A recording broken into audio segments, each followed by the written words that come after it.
School District Board of Directors to order. What? No, this sounds fine. Thank you. Director Kluhl, would you please read our board priorities? I'll be glad to. Last year, the school board got together and spent a lot of time trying to figure out what it was that we could do to better lead the district, and we came up with some board priorities, and I'd like to read those. These are things that we feel are important in terms of leading the district forward in education.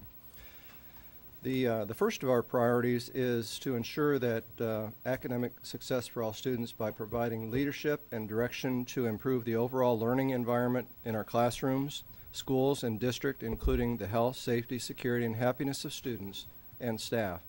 And the second priority is to provide for success for all students by directing and supporting actions, programs, and activities which reduce the impacts of poverty on our students, their families, and on our community. Thank you very much. Director Dickman, would you please read our mission and vision statements? I'd be happy to. Our mission statement is enhance each student's abilities by providing a quality education enriched by our diverse community.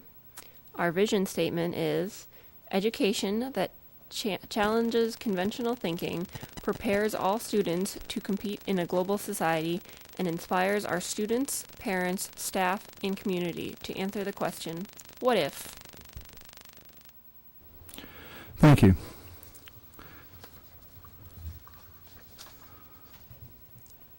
We're going to have a showcase in just a couple of minutes. But most of you are aware that one of our board directors, Director Bill Sherwood, passed away recently.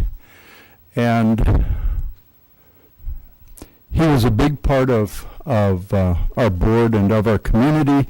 I just wanted to take a few minutes and let the board make any comments or tributes to Director Sherwood that they would like. Student board members, I actually hadn't thought to include you, but I will if there's anything that you'd like to say before we get on with the rest of our meeting.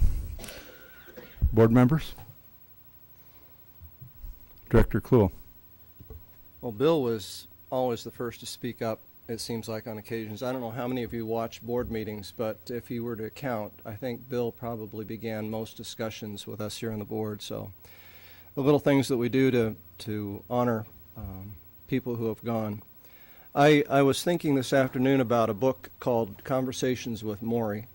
It was a book about conversations, wisdom that two people have picked up over time, and I think of the time that I spent with Bill.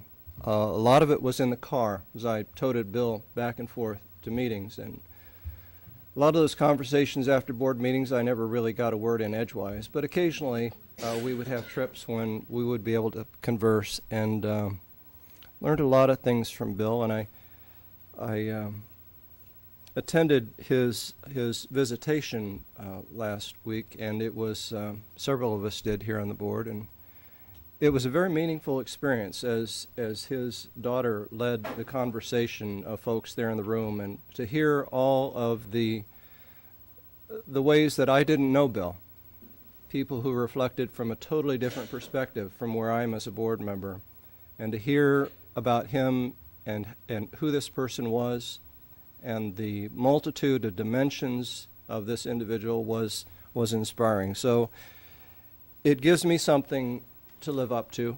Bill was a role model for me. I'm an environmentalist by training, but Bill by far did a lot more in our community with the environment than I ever have, and so I am continue to be inspired by Bill, and his legacy will live on, at least in me. Thank you, Director Kluhl. Director Dickman. Bill was definitely one of a kind. He had a great sense of humor, which I think helped to make him so personable, and he had so many causes that he cared about, and he somehow roped you into caring about all of them. I'll just share one quick story. I was meeting with someone else and him, and he points to me and laughs and says, some board members will just do anything to get media attention. And I had run into him earlier that weekend at the Channel Cat, which then had an incident. And so my name ended up in the paper as one of the people on the Channel Cat when it crashed, and he's, insistent that that I somehow might have caused that, just to make sure I could get my name in the paper. And so right back at you, you just had to go and leave us too soon just to get your name in the paper, didn't you? Well, we'll definitely miss Bill. I was kind of dreading this meeting because I knew I'd see his empty seat and it would start to feel real. So he was a big part of the board. He was a big part of our lives, and I'm glad that we got the chance to know him while he was here. Thank you, Director Dickman. Anybody else? Director DeFau? I attended a graduation ceremony a few years ago, and I don't recall who spoke, but something that he said stuck with me ever since that. And it was, someday you'll be remembered for the problems you've solved and the problems you've created. Do a good job at both. And I think that that's something that Bill lived up to. He wasn't afraid to cause a stir or create a problem, but it was always in an effort to find solutions for our students. And he'll be truly missed. Thank you, Director DeFau. Director Snyder. I'm just going to keep mine short and sweet. Every child in our school district and every person in our community is in a better place today because of Bill Sherwood. He really cared a lot about the things he was involved in, and his desire, his drive, his aggressiveness was something absolutely to be admired. Thank you, Director Snyder. School board, student school board members, this is a tough issue, and I don't have any expectation of any of you saying anything, but I wanted to make that invitation to any of you if you want to. Anybody? Luke? I just remember that whenever anyone was standing up here talking, Mr. Sherwood would never be afraid to ask the tough questions to get what needed to be done.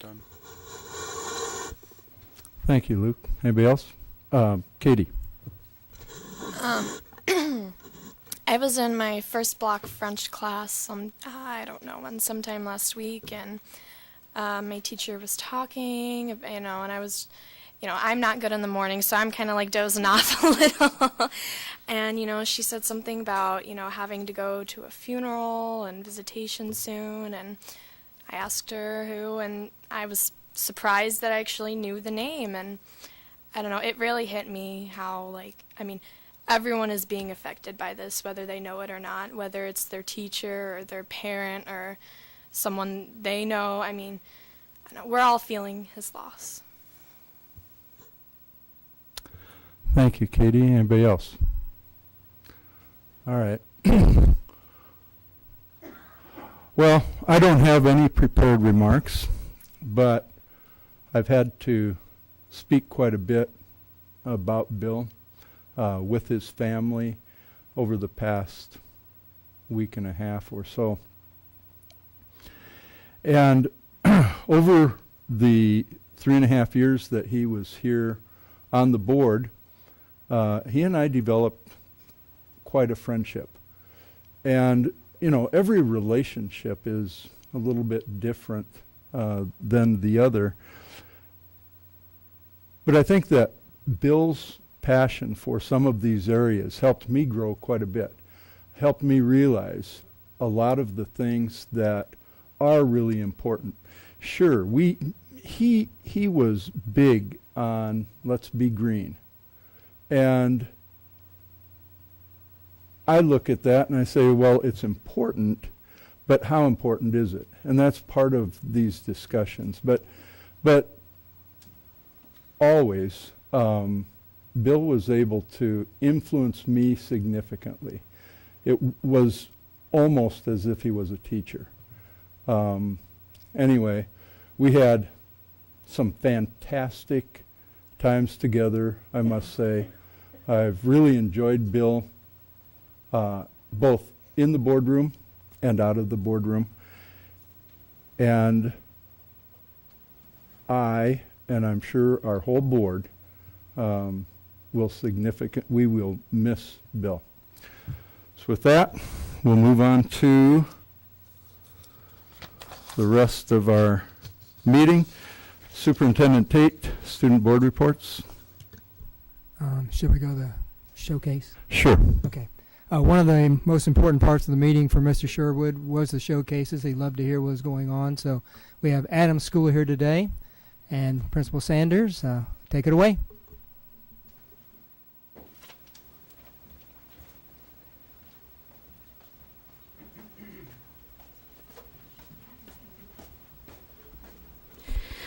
Good evening. I'm Sherry Sanders. I am the principal at Adams School, and I want to thank you for inviting us to share part of our school day with you. I'd also like to thank the Adams family and friends for being here this evening to show their spirit and support.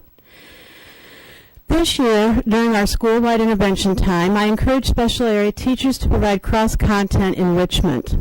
That means they use their content area expertise along with opportunities to incorporate reading, writing, and math, if appropriate, with their group. Mr. Tony Ryder, an extraordinary art teacher, took off with this challenge. He is here with several of his students to share what they have been doing during intervention time at Adams School. Good evening. I'm Tony Ryder, and I've been the art teacher at Adams for almost 17 years now. And for the past 4 years, I've also had a reading intervention group supporting reading in the way I know how. And this year's been we've had an awesome opportunity to integrate art and reading through the Village in Bloom project, and we're creating a sculpture and also reading about information connected with our area. And I'm going to let the kids explain a little more. Okay.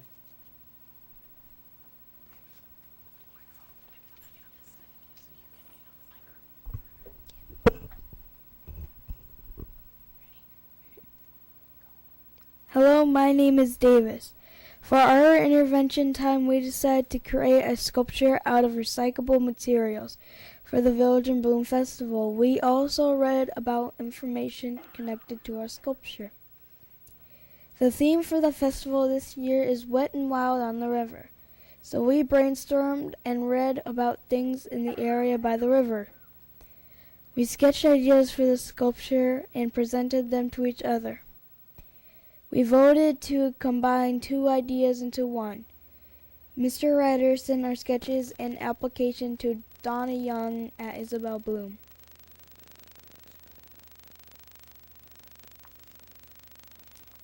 Hello, my name is Gabby. We did some reading and research while we waited to see if we were accepted. The festival celebrates the lives of John and Isabel Bloom and encourages young people to get involved in the arts. John and Isabel first met at the Stone City, Iowa Art Colony in 1932. John worked as a Davenport industrial designer. He also did WPA mural commissions and professional art. John and Isabel were married in 1942. Their 3 children were Isabel's inspiration for her sculptures. Hello, my name is Arwen. We learned how rivers are formed. We also learned how lock and dams work. We made a timeline of the Centennial Bridge. Construction of the bridge started on March 13, 1939. It was first used on June 5, 1940. The bridge was going to be called the Galbraith Bridge after the mayor of Rock Island, but he wanted it to be called the Rock Island Centennial Bridge after the city centennial. Each of the 5 arches represents one of our area cities. The 2 larger arches represent Rock Island and Davenport. Tolls for cars then were 10 cents and went to 50 cents in 1991. The tolls ended in 2003.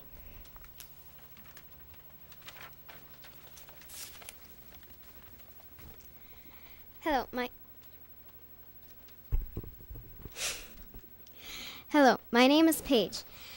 Here are some interesting recycling facts. In 1993, U.S. paper recovery saved more than 90 million cubic yards of landfill space.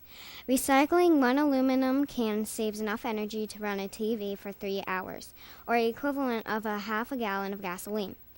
If every American recycled just 1/10 of their newspapers, we would save about 25 million trees a year. An estimate 80 million Hershey Kisses were wrapped each day using enough aluminum foil to cover the 50 acres of space. That's almost 40 football fields. All of that foil is recyclable, but not many people realize it. Hello, my name is Raina. As we were working, we learned about a local person named Chabagraki who cleans up multiple rivers in the U.S. Our sculpture application was accepted. Here are the things we are using in our sculpture. For the eagle, we are using spork heads for feathers, spork handles for the wings, 1 2-liter pop bottle for the body. Hello, my name is Morgan. For the fish, we are using milk caps for the scales and 2-liter pop bottles for the bodies. For the river, we have a painted door from the Habitat Restore, water bottles glued to the door as wavy water. For the Centennial Bridge, we have broken hula hoops for the arches. From the Habitat Restore, vinyl house siding will be the road, and the Quad City Mallards are donating hockey sticks, which will be cut into the support columns.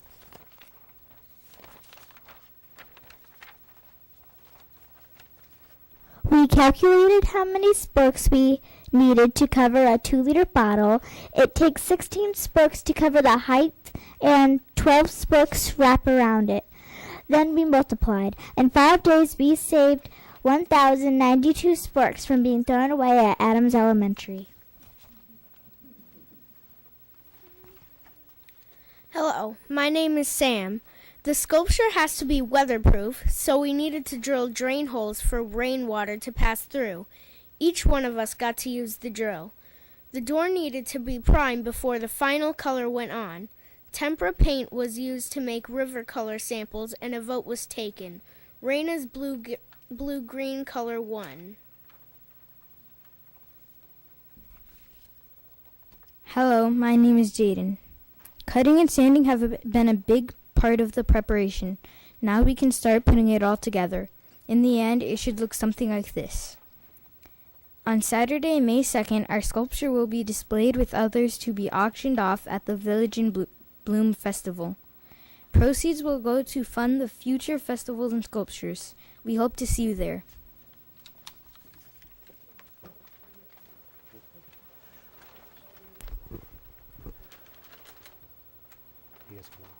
I also want to recognize our helpers here, Dakota Engrisser, Curtis Campbell, and Brendan Crispin.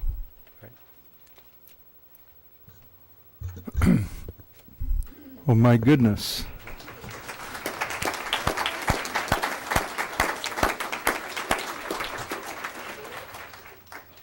I know that there will be some comments or questions on this. Anybody from the board? Director Dickman? You guys can sit down if you want. I'm very impressed. I certainly learned some new information from you guys. I'm curious. It looked like you were kind of doing some engineering stuff too. Was there anything that you learned from doing this project that you thought, hey, maybe I'll turn this into like a career someday? Sure, come on up to the microphone.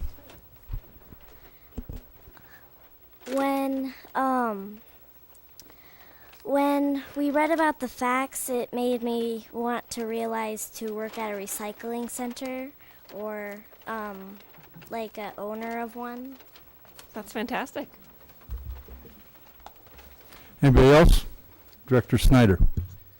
Wow, you guys did a great job. If this was not a showcase right up Mr. Bill Sherwood's alley, I don't know what would be. I woke up this morning and was wondering how many sporks it would take to cover a water bottle, and now I know. So, on this project, what do you guys think has been the most challenging part, and what have you enjoyed the most with this project?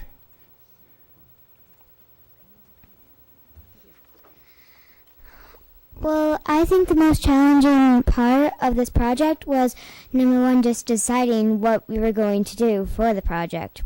A lot of us had to sketch ideas for it, and we really just didn't know what we were going to do yet, so I think that was the most challenging part. And the part that I most liked about it was drilling the holes for water drainage, because I've never really drilled anything before, so that's all. The most challenging part would have to be like figuring out like whose picture we were gonna do, and that's when we had the idea to like combine them. And the most thing I liked about it was drilling the holes in the door. It was fun. I thought the most challenging part was figuring out what I was even gonna sketch to, like what everyone was just gonna sketch, and what was gonna be voted, like who was gonna win and who wasn't. And I thought the most funnest part was sanding the sporks. So how did you guys come up with the bridge project then? How did you finalize that that's what you wanted to do?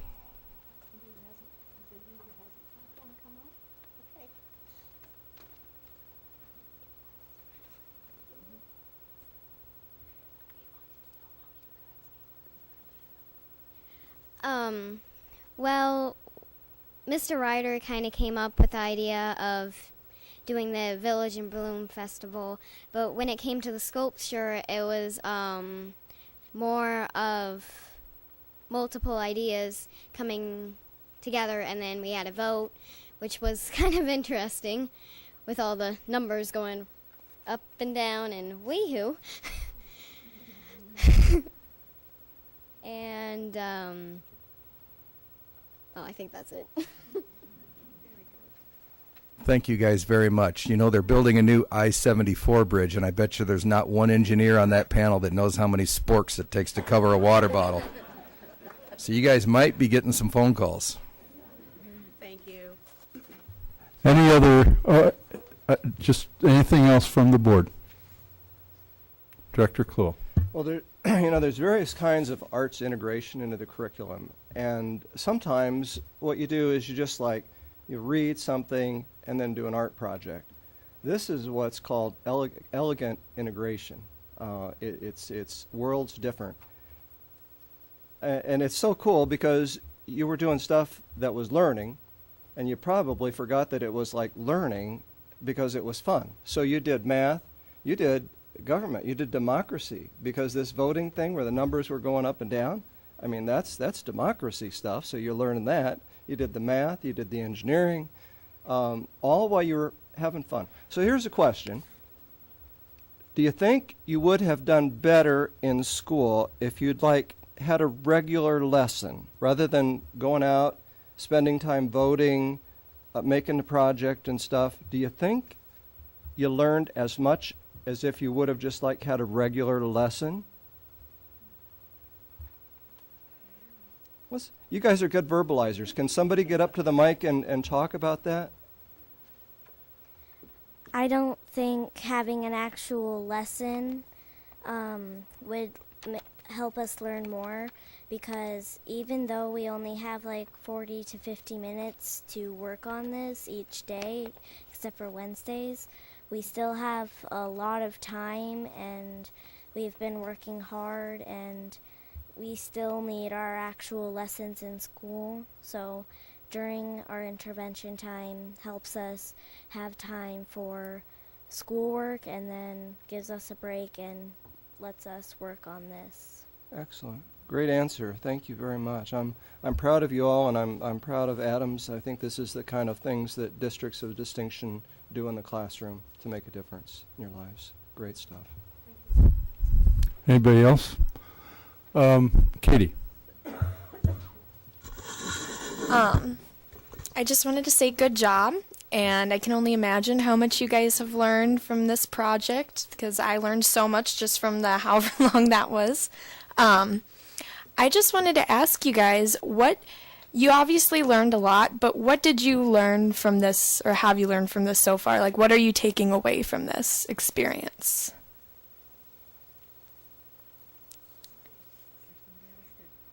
Rephrase that, Katie, once Yeah. for these folks.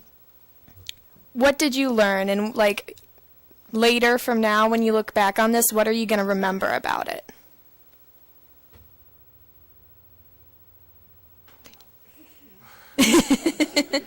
It's a tough question.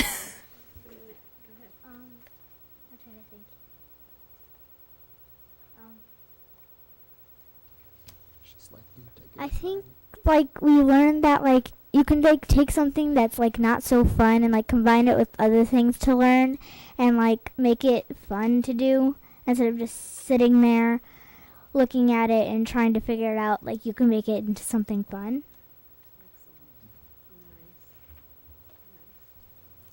That's great. Olivia? Okay, what grade are you guys in?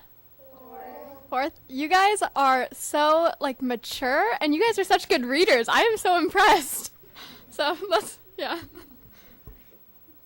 Thank you for that. Any other student board members? All right. Before we let you go, it looks like there must be parents and staff also that are supporting all of you, and if you don't mind standing up so we can recognize all of you too for your efforts. Wow, thank you.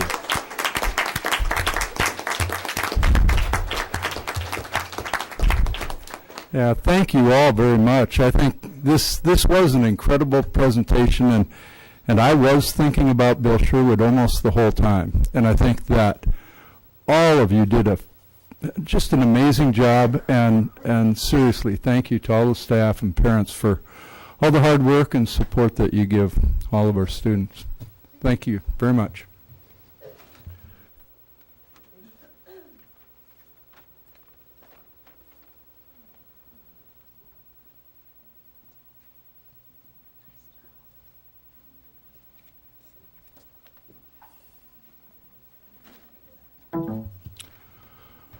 All right.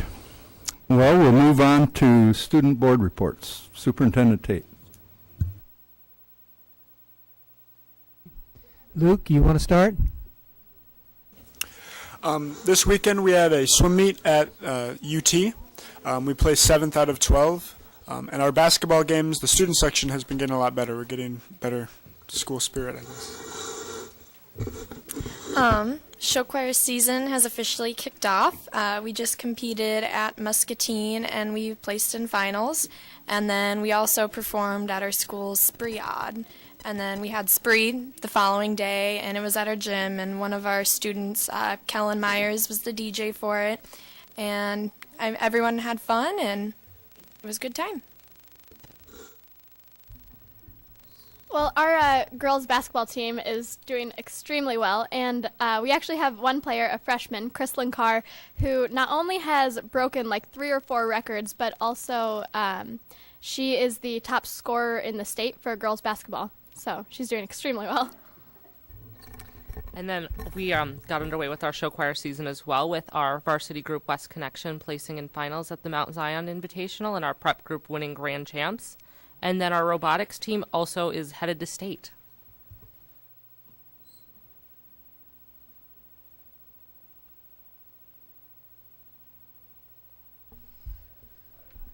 Okay, so our show choir had a spaghetti dinner and it was very successful. We had a profit of $3,000, and we'd also like to thank Director DeFau for contributing and to helping us out with that. And also on top of that, we also have our girls varsity basketball team, and they're also doing very well, just like West, and they've been almost undefeated. We lost the last 2 games, but it's been pretty awesome to see our girls go out there and win some for us. All right, so speaking of show choir, recently, last weekend, our varsity show choir group, Northside Establishment, just returned from Kansas City, Missouri.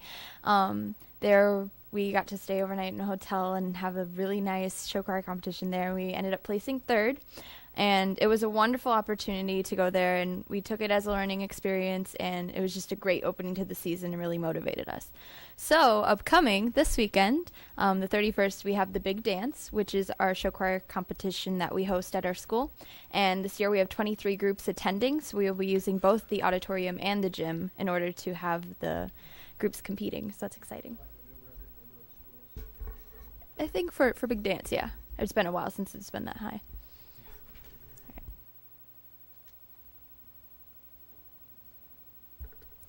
All right, and we also have our winter dance, which is our bachelor capture got renamed so more people could come, and they also changed it to more of a casual thing than formal.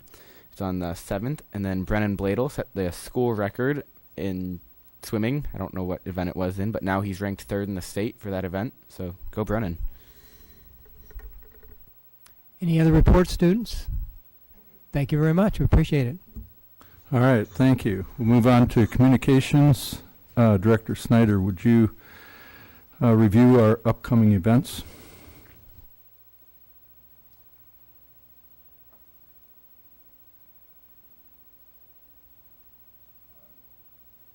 On February 2nd, we have a committee of the whole meeting at 5:30 p.m. in the ASC Jim Hester boardroom.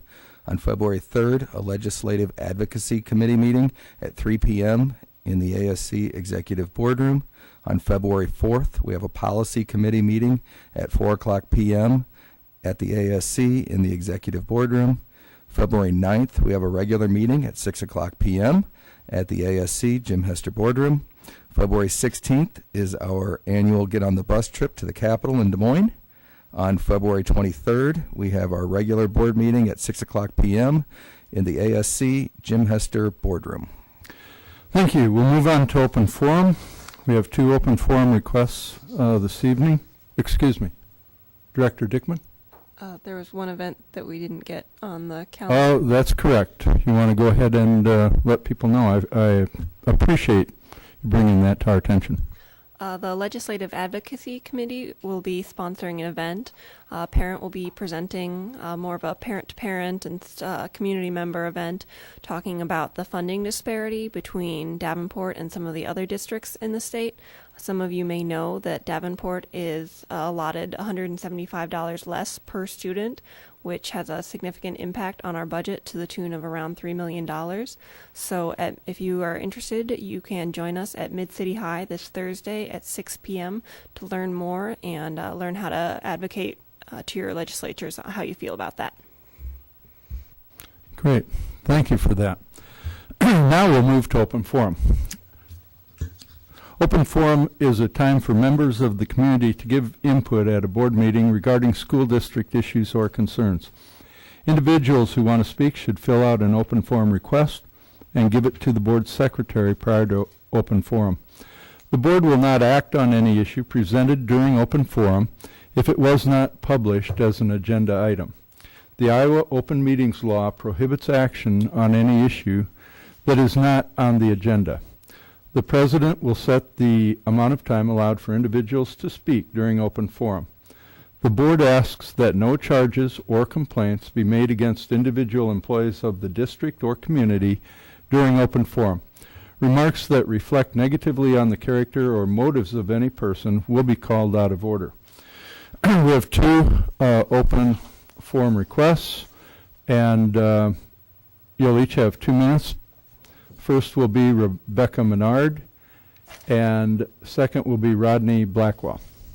Rebecca? Rebecca Menard, 1115 Emerald Drive, Davenport, Iowa, 52804.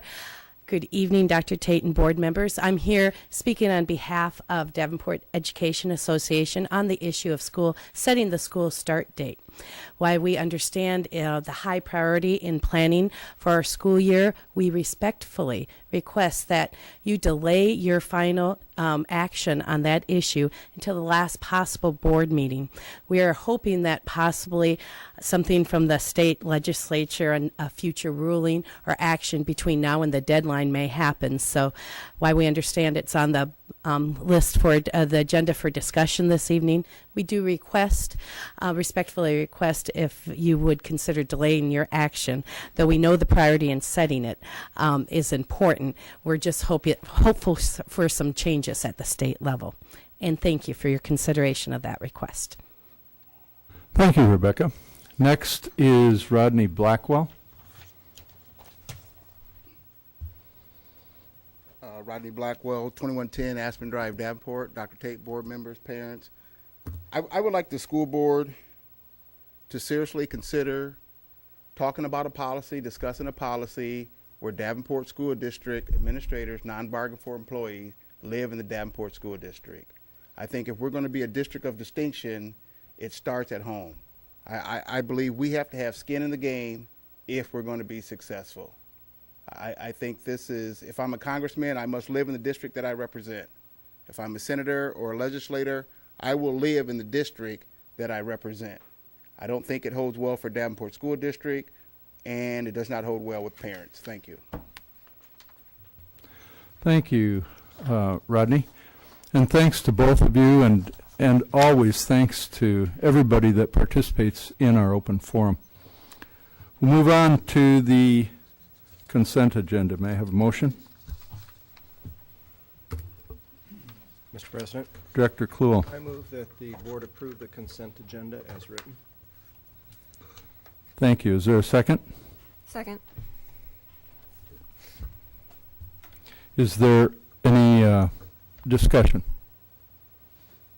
Okay, call for the vote. Director Kluhl? Yes. Director Dickman? Yes. Director Snyder? Yes. Director DeFow? Yes. And my vote is yes. Motion carries. May I have a motion regarding approval of bills? Mr. President. Director Kluhl. I move that the board approve the following resolution concerning the adoption of bills. The resolution is as follows. Resolved that all claims presented to the board, having been duly certified as correct by the secretary, reviewed by the administration and board members, and they are hereby audited and allowed as just claims and warrants drawn in the treasury for the several amounts. Further resolved, the payment of claims and salaries be approved as presented for the period of January 8th, 2015 through January 21st, 2015. Thank you. Is there a second? Second. Is there any discussion? Call for the vote. Director Kluhl? Yes. Director Dickman? Yes. Director Snyder? Yes. Director DeFow? Yes. My vote is yes. Motion carries. Thank you. Move on to the superintendent report. Thank you, Mr. President. The state conducted a Martin Luther King writing contest, and we have 4 state-level winners in the district. Oliver Clips from Washington won the first prize for the 3rd and 4th grade bracket. Jimmy Brook from Eisenhower won first prize for the 1st and 2nd grade bracket. Ariana Miranda from Adams School won second prize for the 1st and 2nd grade brackets. And Calvin Moulton, J.B. Young won a second prize, and I'm sorry I don't have his age bracket, but these were statewide, and we should be very proud that we had that many winners for that contest. I'm running focus groups on technology for the board. Hopefully, Gary Sloat and I will come to you sometime in the spring with some recommendations for discussion for a strategic plan. But today I had students, and I was blown away. In fact, I had to keep asking Gary, what are they talking about? Because these students knew technology. And I just want to mention the names because, again, they are really smart. Taylor Karstens from West, Jamie Hindicott from West, Tony Nguyen from West, Michael Adkins from West, Louis Delvecchio from Central, Eli Puente from Central, Nick Berg from West, and Devin Scaff from North. And again, they just gave us a lot of great information. I was very, very proud to be associated with them. I have an email from Donald Schaefer, our chief of police, that was addressed to me and Principal Lawler. I want to express my appreciation to each of you personally, as well as recognize the leadership of the entire West High School staff and the Davenport School Administration. Today could have been a challenge, although the vigilant preparation with students, staff, parents, and the police made it praiseworthy. Thank you for the excellent and diligent effort you provide every day to the community and he's talking about the Westboro demonstration that took place about 7:40 to 8:15 this morning in front of West High School. And I do need to congratulate the West administration and the students and the staff, because they prepared last week for it, and it went on without a hitch. There were demonstrators and counter demonstrators, but everybody was back in school on time, and again the police did a great job also. They were very collaborative to coordinate this. As part of our Achievement Gap Committee, we are trying to find ways to help us be more culturally sensitive to the needs of especially African American young men. And we're also trying to find ways to help them with their academics more. We're going to be putting on what's called a Martin Luther King Mentor Day this Thursday. It's part of the Black Star Project, and we will have 120 8th grade boys. We're in collaboration with St. Ambrose University, and they'll be spending the day listening to speakers and then having table talks. And again, they're using Muhammad Ali's 6 core principles as part of the education for that day. So again, we all know we have to do more, and certainly this is one of our efforts to do so. And that's my report, Mr. President. Thank you, Superintendent Tate. We'll move on to other items requiring action. May I have a motion on the plans and specifications for the Adams Elementary partial roof replacement project? Mr. President, Director Kluhl. I move that the board approve the plans and specifications for the Adams Elementary School partial roof replacement project. Thank you. Is there a second? Second.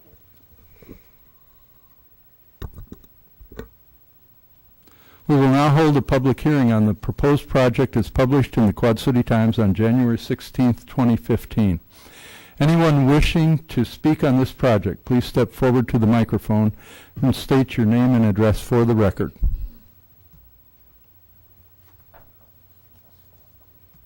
Seeing and hearing none, I now declare the public hearing closed. Is there any additional discussion on this matter? Call for the vote. Director Kluhl? Yes. Director Dickman? Yes. Director DeFau? Yes. Director Snyder? Yes. And my vote is yes. Motion carries.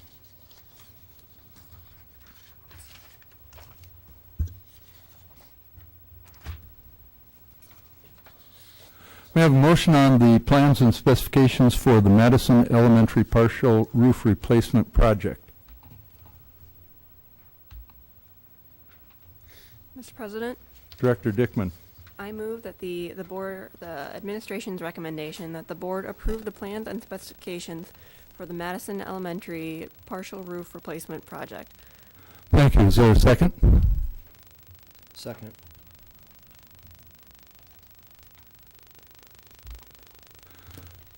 Thank you. We will now hold a public hearing on the proposed project as published in the Quad City Times on January 16th, 2015.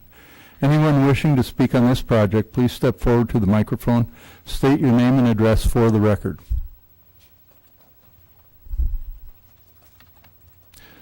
Seeing and hearing none, I now declare the public hearing closed. Is there any additional discussion on this matter? We'll call for the vote. Director Dickman. Yes. Director Kluhl. Yes. Director DeFau. Yes. Director Snyder. Yes. My vote is yes. Motion carries. Thank you.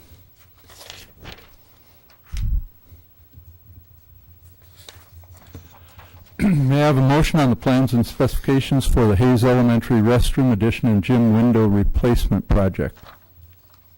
Mr. President, Director Kluhl. I move that the board approve the plans and specifications for the Hayes Elementary School restroom addition and gym window replacement project.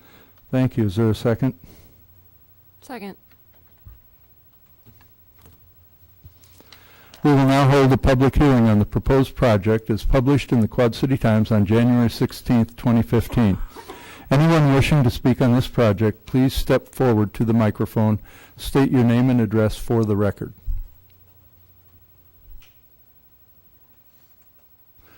Seeing and hearing none, I now declare the public hearing closed. Is there any additional discussion on this matter? All right, we'll call for the vote. Director Kluhl. Yes. Director Dickman. Yes. Director Snyder. Yes. Director DeFau. Yes. My vote is yes. Motion carries. Thank you.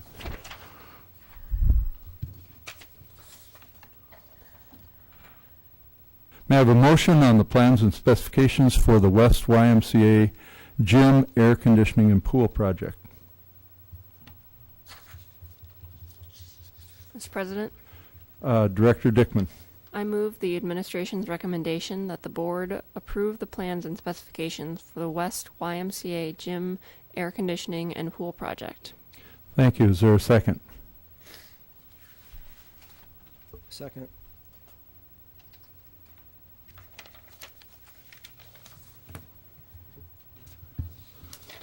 We will now hold a public hearing on the proposed project as published in the Quad City Times on January 16th, 2015. Anyone wishing to speak on this project, please step forward to the microphone, state your name and address for the record.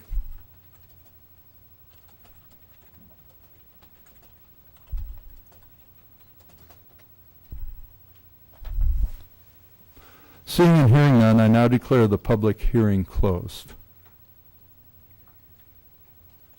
Is there any additional discussion on this matter? Director Snyder. I would just be curious what work needs to be done on the pool, and I have never been in the West Y, so I'm assuming this gym is separate from that of the school gym. This is a separate. It's the two gyms that are attached to the pool area. The school does use the gyms for PE and other things during the day, and the Y does programming in those gyms as well. In doing the work to air conditioning the gyms, there's some associated mechanical work that affects the pool room, but we're not air conditioning the pool proper as part of the project. Okay, so the air conditioning has to do with the pool room and not like retiling the pool or? No. Okay. Any additional discussion?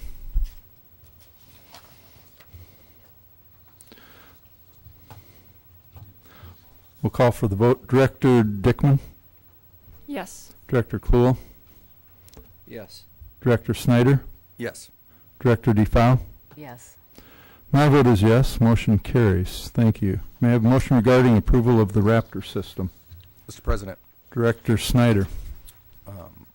I move that the board accept the district administration's recommendation on the purchase of the Raptor VSoft system under GSA contract number GS07F127BA for the amount not to exceed $65,000 for its initial implementation. Thank you. Is there a second? Second. Is there any discussion? Director Dickman? There was a reason this was postponed from an earlier meeting. Have those concerns been resolved? I'm not sure. Superintendent Tate? Well, I think that the concern was that we had some offers from other people that were lower, and we were asked to go back and look and make sure we made the comparison. And what we've given you is a very careful comparison of two other people that gave, there were actually three, but one of them didn't come through with a number that gave us numbers. And so we've provided that to you. The other thing I wonder if I could have Marcia Tang and just spend a couple minutes on what it means to have something on a GSA list, because that was perhaps a different issue that we didn't quite understand. So, Marcia, could you do that for us? Sure.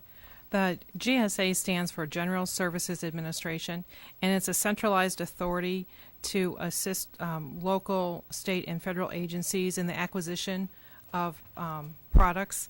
And all acquisitions that go through the GSA are issued using a full and open competition. Prices have already been deemed fair and reasonable, and contracts are in compliance with all applicable laws and regulations. So what it is GSA has done the work for us. They have done the RFP, they have vetted the people that have replied to the RFP, they've formed the committee that has done the scoring, and when they've identified the vendor, then they put them under the GSA contract, and as a school district, we are able to jump on, if you will, onto the contracts that GSA has open. And we do this a lot in purchasing. As a matter of fact, usually when we are purchasing large quantities of items, the first thing we do is go to the GSA and see if they have already vetted for us a vendor that we can use, and it saves us a lot of time and also a lot of money.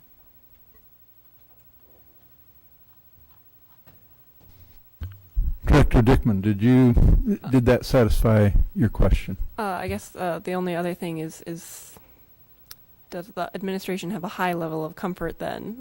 I would presume that there's then a high level of comfort with this recommendation.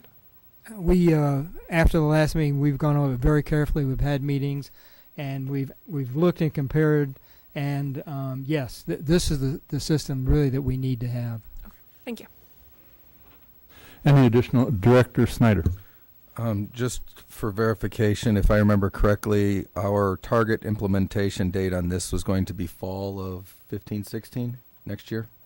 We were going to implement it this spring to get people ready, so it'd be a soft implementation, but it actually will start in the fall when everyone has to do that. That's great. Thank you. Any additional discussion? I've got a kind of a concern, and probably we have all sorts of softwares in our district. Once we get into this, we're probably virtually linked with Raptor for not quite forever, but pretty close, huh? Yes. Yes, it is an ongoing licensing cost that would be attached as well, though the majority of the expenses on the front end on the startup equipment and database setup. And if we ever wanted to change for some reason, most likely it would have to be a GSA approved organization or software. And in fact, do they approve the company or the software? GSA. They would approve the company, and the company has brought forward the software. Okay. So at the time, they would have been looking for a similar software package, and this is the company that has rose to the top. All right. I'm sure you remember, what is the yearly cost on that? It's right at 15,000. 15. And it's based on a per building cost or something, Yes. right? Mhm. Okay. Any additional, excuse me, was there something else? Oh, it's probably a little feedback here. Any additional discussion? All right, call for the vote. Director Snyder. Yes. Director Kluhl. Yes. Director DeFau. Yes. Director Dickman. Yes. My vote is yes. Motion carries. Thank you. May I have a motion regarding approval of the District of Distinction Phase 2 collaboration? Mr. President, Director Kluhl. I move that the board accept the administration's recommendation that the board president invite the mayor and city council to enter into discussions with the Board of Education concerning the District of Distinction Phase 2 and ways to find resources to support the effort. Thank you. Is there a second? Second. Superintendent Tate, do you want to open this up before we get into discussion? I'll be glad to, Mr. President. As I've indicated, the District of Distinction was a year-long program with a lot of people offering ideas. The result was the Creative Arts Academy, City High, and the dual graduation at North High School. There were a lot of other things discussed during that year, and many things have come forward when the board has discussed priorities to lead me to believe that that bold effort really needs to continue, because there's other things we could and should be doing. So what I've provided to the board is a list of other ideas as a starting point to say what is next as a Phase 2 for District of Distinction. And the ideas are to have a highly competitive athletic programs, which include a robust year-round sports program at every elementary school, additional coaches at intermediate schools to develop top-level feeder teams, and high school teams which continually place in state competition. And the second is to continue to expand the Creative Arts Academy until the school has about 400 6th through 12th grade students.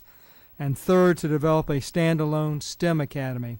Fourth, guarantee post-graduation education scholarships for students enrolled in the Davenport Community School District. And lastly, to develop a separately housed reading academy, which will be a temporary pull-out program for those students needing intense reading support.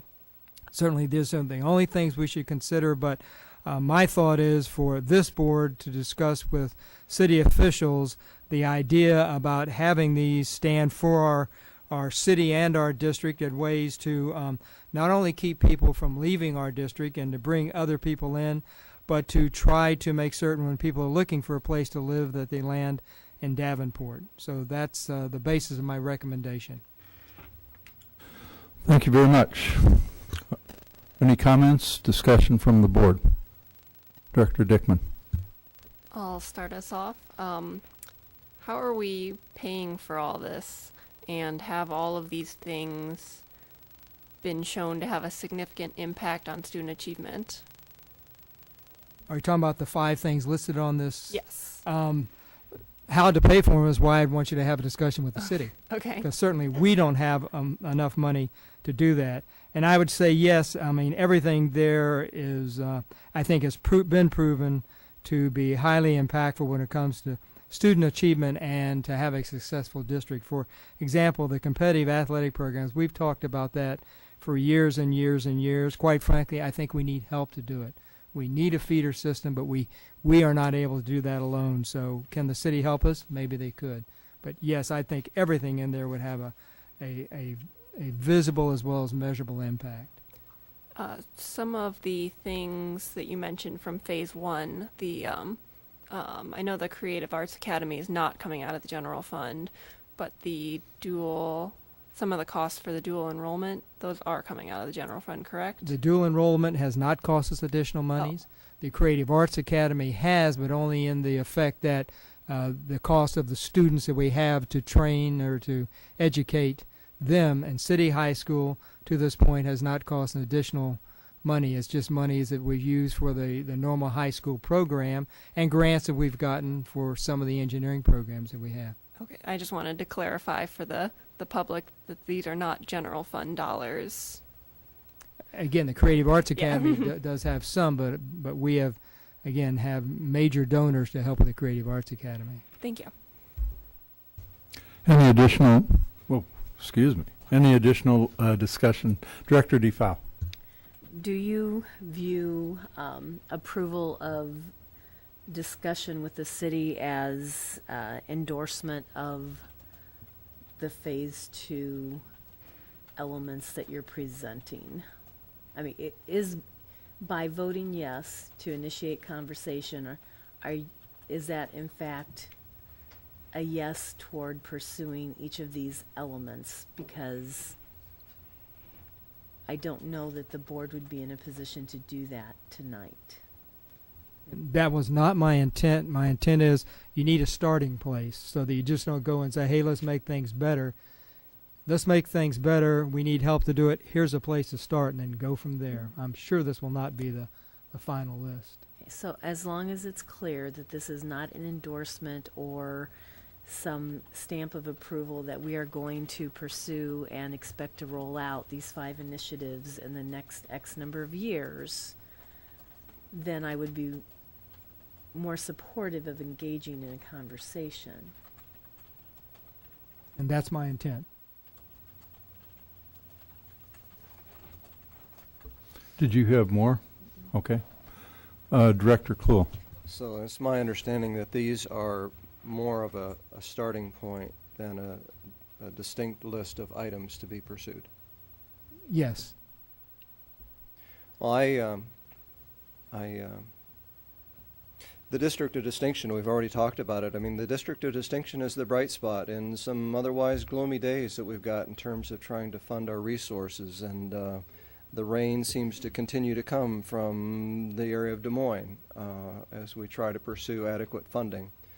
So I think that these collaborative approaches that we've started with Phase 1, certainly with the Creative Arts Academy and the Hubble Waterman funding, our riverboat development, the only way for us to move forward with these at the current time is to use what we used to call in the Army OPM, it's other people's money. And I think that recognizing this officially, I mean, we do have conversations with the city through our intergovernmental committee, but I think officially recognizing the fact that we are going to have discussions with the city in regards to the school district are appropriate, because as the mayors want to say, as goes the schools, so goes the city. And I think that's increasingly true. And I think Director DeFow's concern is appropriate. I certainly don't want to make a commitment to specific items, but I think, as I see it then, and it's been confirmed by the superintendent, that this is the opportunity to hold discussions with the city in regards to our efforts to try to make Davenport an ongoing district of distinction. Support it. Thank you. Any additional discussion?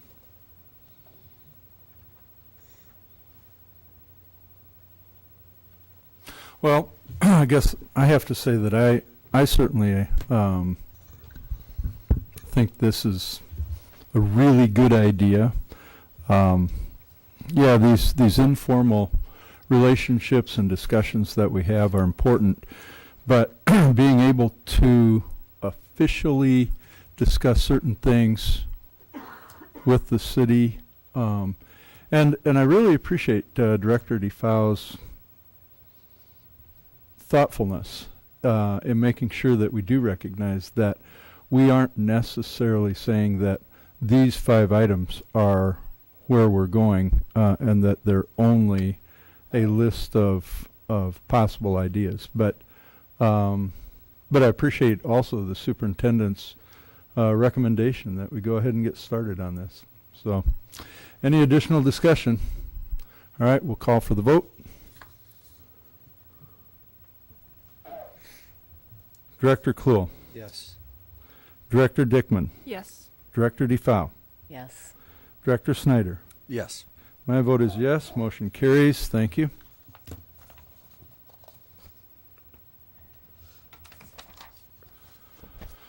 May I have a motion regarding approval of start date for the 2015-16 school year?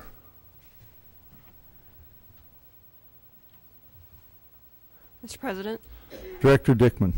I move, one second. I move the administration's recommendation that the board approve August 31st, 2015 as the start date for the 2015-16 school year for the Davenport Community School District. Thank you. Is there a second?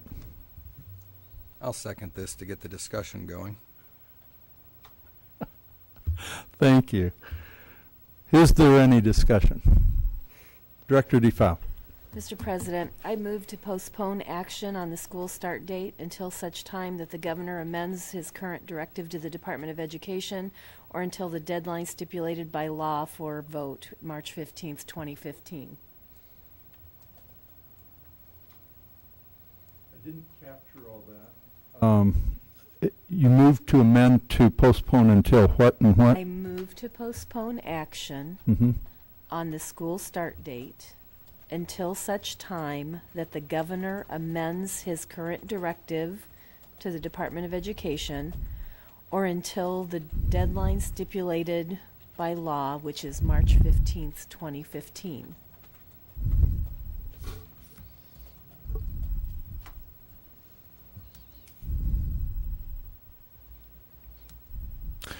All right, we've got a move to postpone to a definite time or a definite event. Is there a second to the proposed postponement? Second. Okay.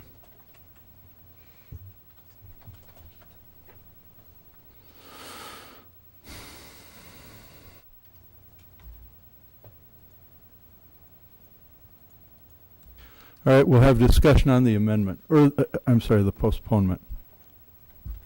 Director DeFow. Well, I didn't hear all of Ms. Menard's comments. I will say that I would agree that there seems to be indication by the legislature that there will be some action to thwart the governor's intention to take local control out of the hands of school districts in an effort to prop up the tourism industry in Iowa.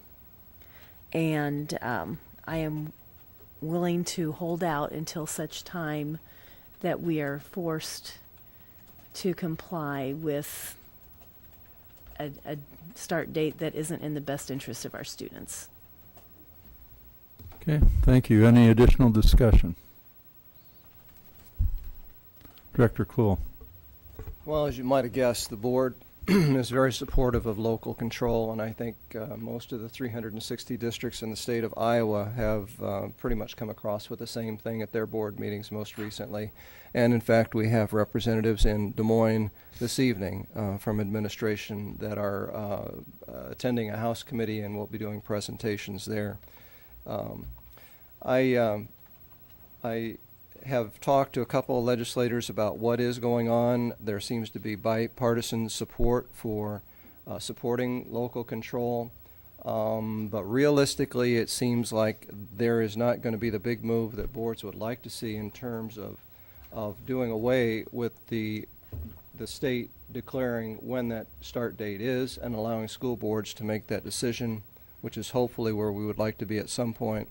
But there appears to be an effort to try to meet the boards halfway. So there will be some halfway response, I suspect. But I support the proposed motion. Question to administration in terms of delaying it until that date is pretty darn close to the deadline. Any issues with that? There are always issues, but I asked the staff to respond, when do we really need to know this? And certainly when you get into March, especially later March, is when we like to be planning for staff development for the summer. It's not a showstopper, but I'd say that would be a time we would like to be making our decisions. I think it's more parents would like to know so they can plan for their vacations. Many plan for the next school year a long time in advance. So I think we're good right now. I certainly think it's a wise decision. Let's see what happens. Any additional discussion?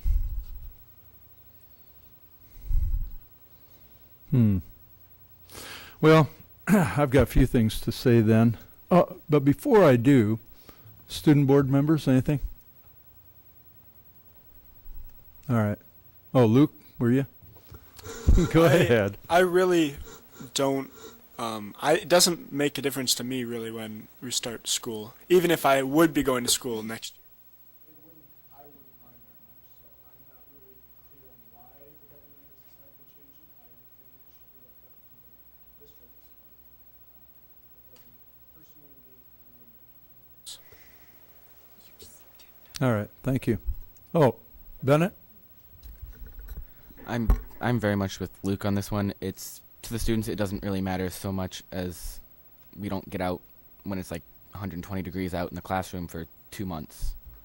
Because we have had that problem where it's really, really warm as it starts to get near the end of the year. So if they push it too far back, we're gonna have a lot of days when it's just ridiculously hot in the classrooms. Anybody else? Well, I gotta say that of course I'm going to support postponing as well.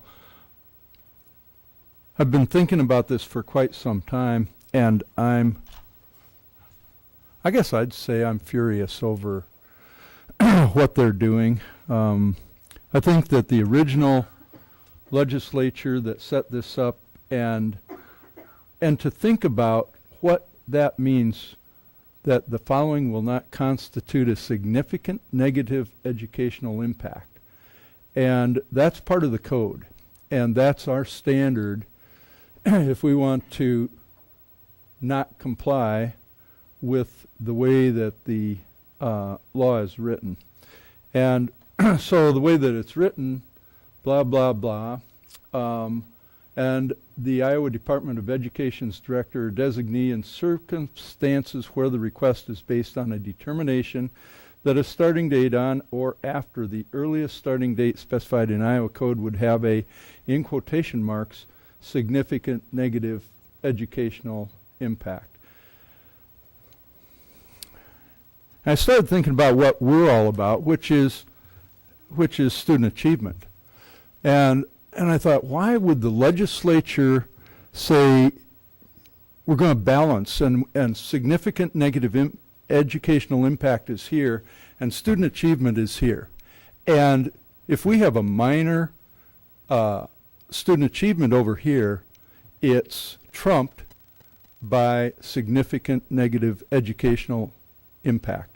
As I read through all of this, I got more and more irritated. And most of you know, I'm kind of a laid-back guy. I started writing things that I had to be careful with, and I've toned some of those down. But the governor has asked that something happen and that there be some sort of a meeting of the minds. I forget the words that he used, but it's kind of a negotiation. And I thought, how do you negotiate? We're going to negotiate the legislative significant negative educational impact and the right thing, which is student achievement. And to me, you can't negotiate that. I thought quite a bit about why in the world do you even need to have a start date anyway?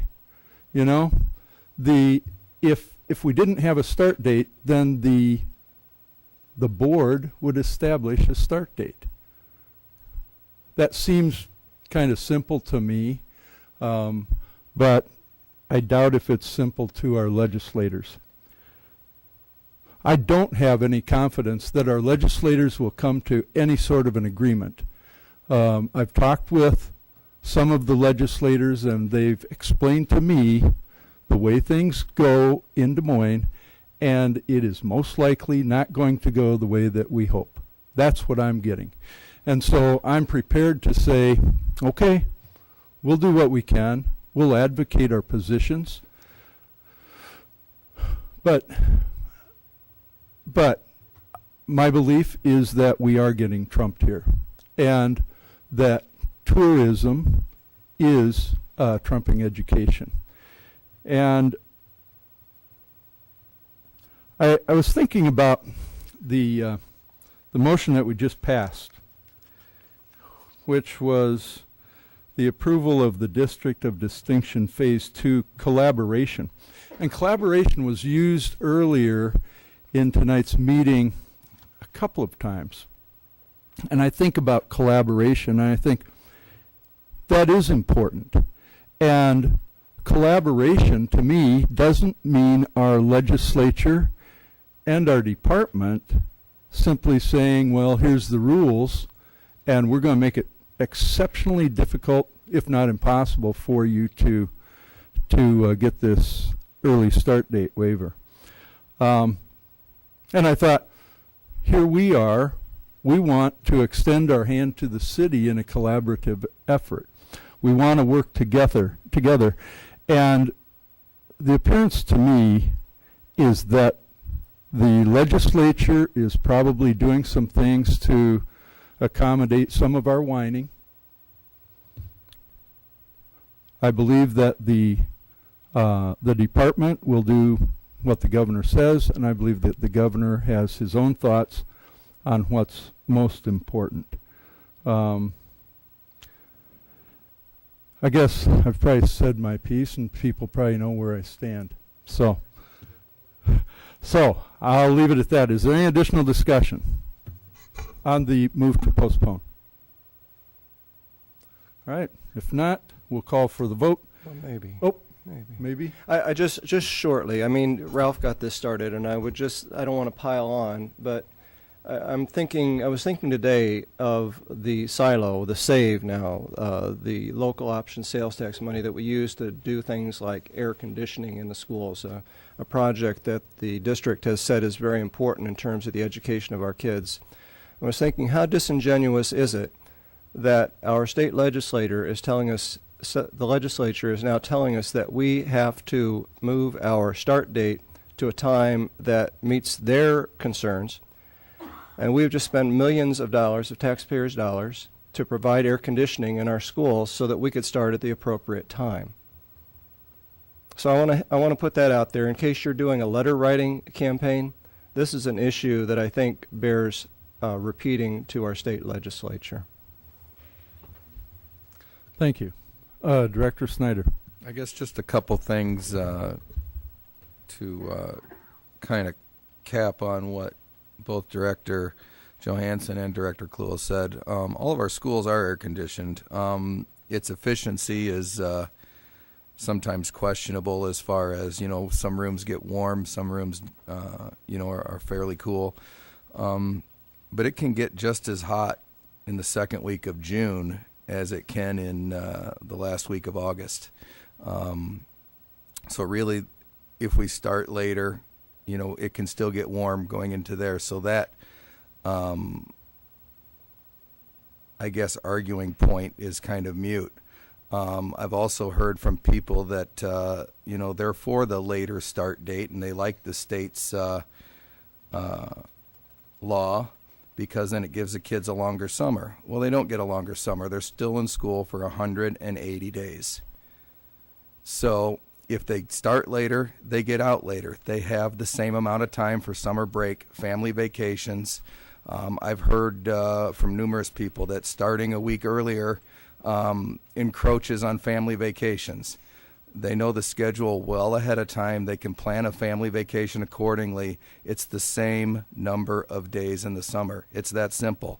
What it comes down to is the simple fact that it's taking away local control. And what's next? They'll be mandating everything that's to be done. And it seems the state keeps pushing these mandates on us, but they're not giving us the funding to follow through with these mandates. And by taking this line down, we're basically saying, that's fine, just tell us everything what to do and we'll do it.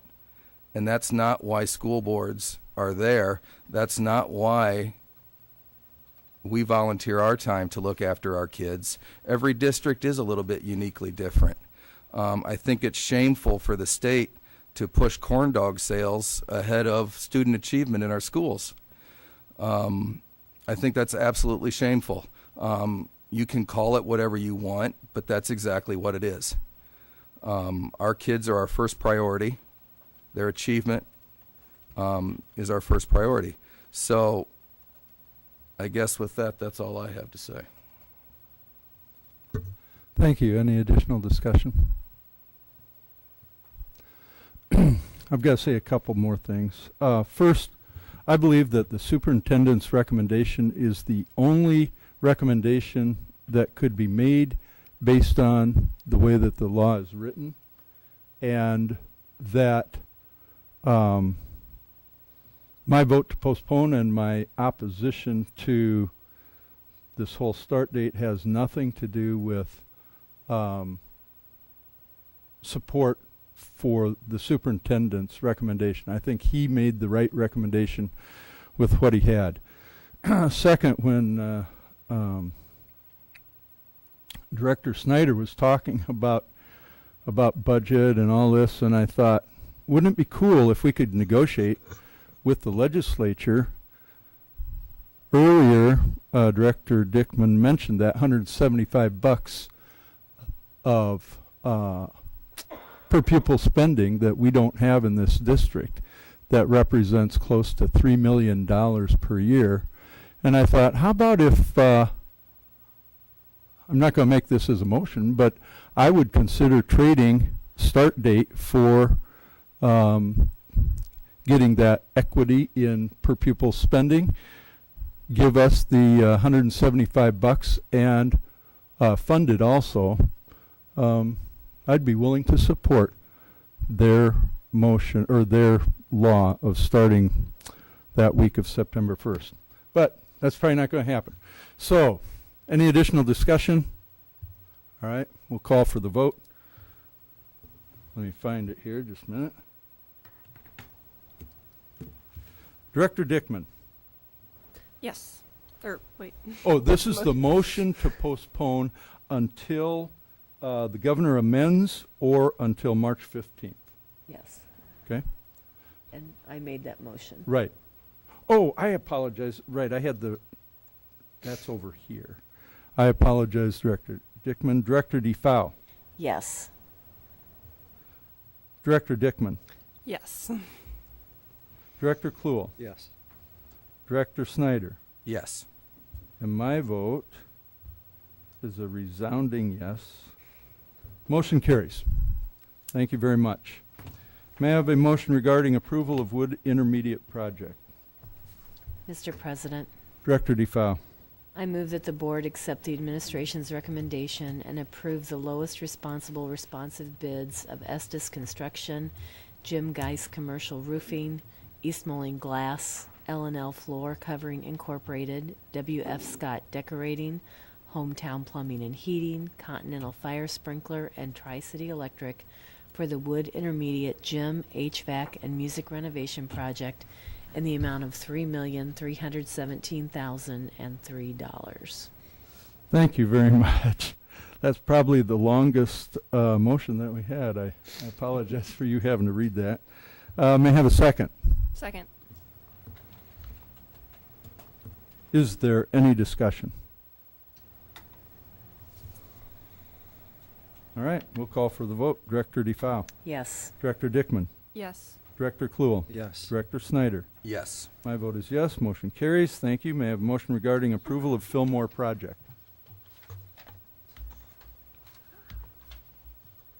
Mr. President, Director Dickman. I move the administration's recommendation that the board approve the lowest responsive bid of Tricon General Construction, Economy Roofing, Jim Geis Commercial Roofing, East Moline Floor Show Companies, W.F. Scott Decorating, Hometown Plumbing and Heating, Blackhawk Automatic Sprinkler, and Tri-City Electric for the Fillmore Elementary Classroom and Multipurpose Addition and Remodeling Project in the amount of $3,130,582. Thank you. Is there a second? Second. Is there any discussion?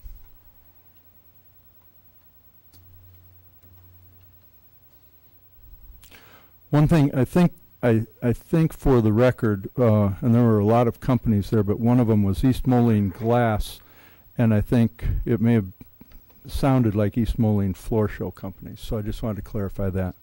Any discussion? Seeing none, we'll call for the vote. Director Dickman. Yes. Director Snyder. Yes. Director DeFoe. Yes. Director Kluel. Yes. My vote is yes. Motion carries. We'll move right into discussion items. Budget.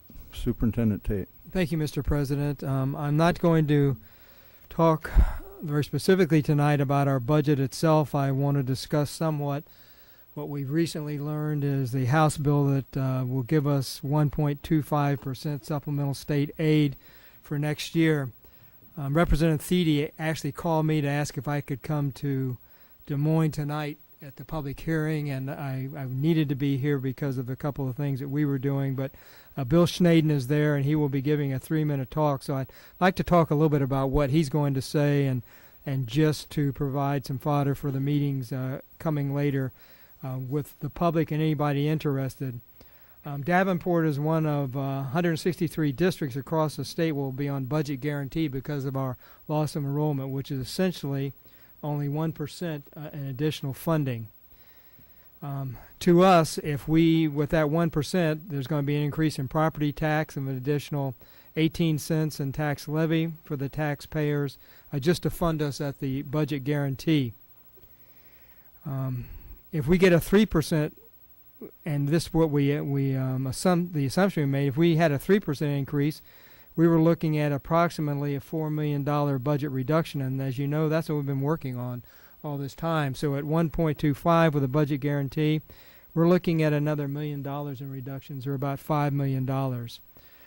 So that means we have to go back and revisit the things which I had recommended to you.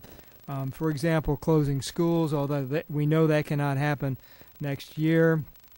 Going back and looking at the block schedule to traditional. Again, that can't happen next year. It would be the year after, but we're talking about draconian effects that are going to go into the following years, increases in class size.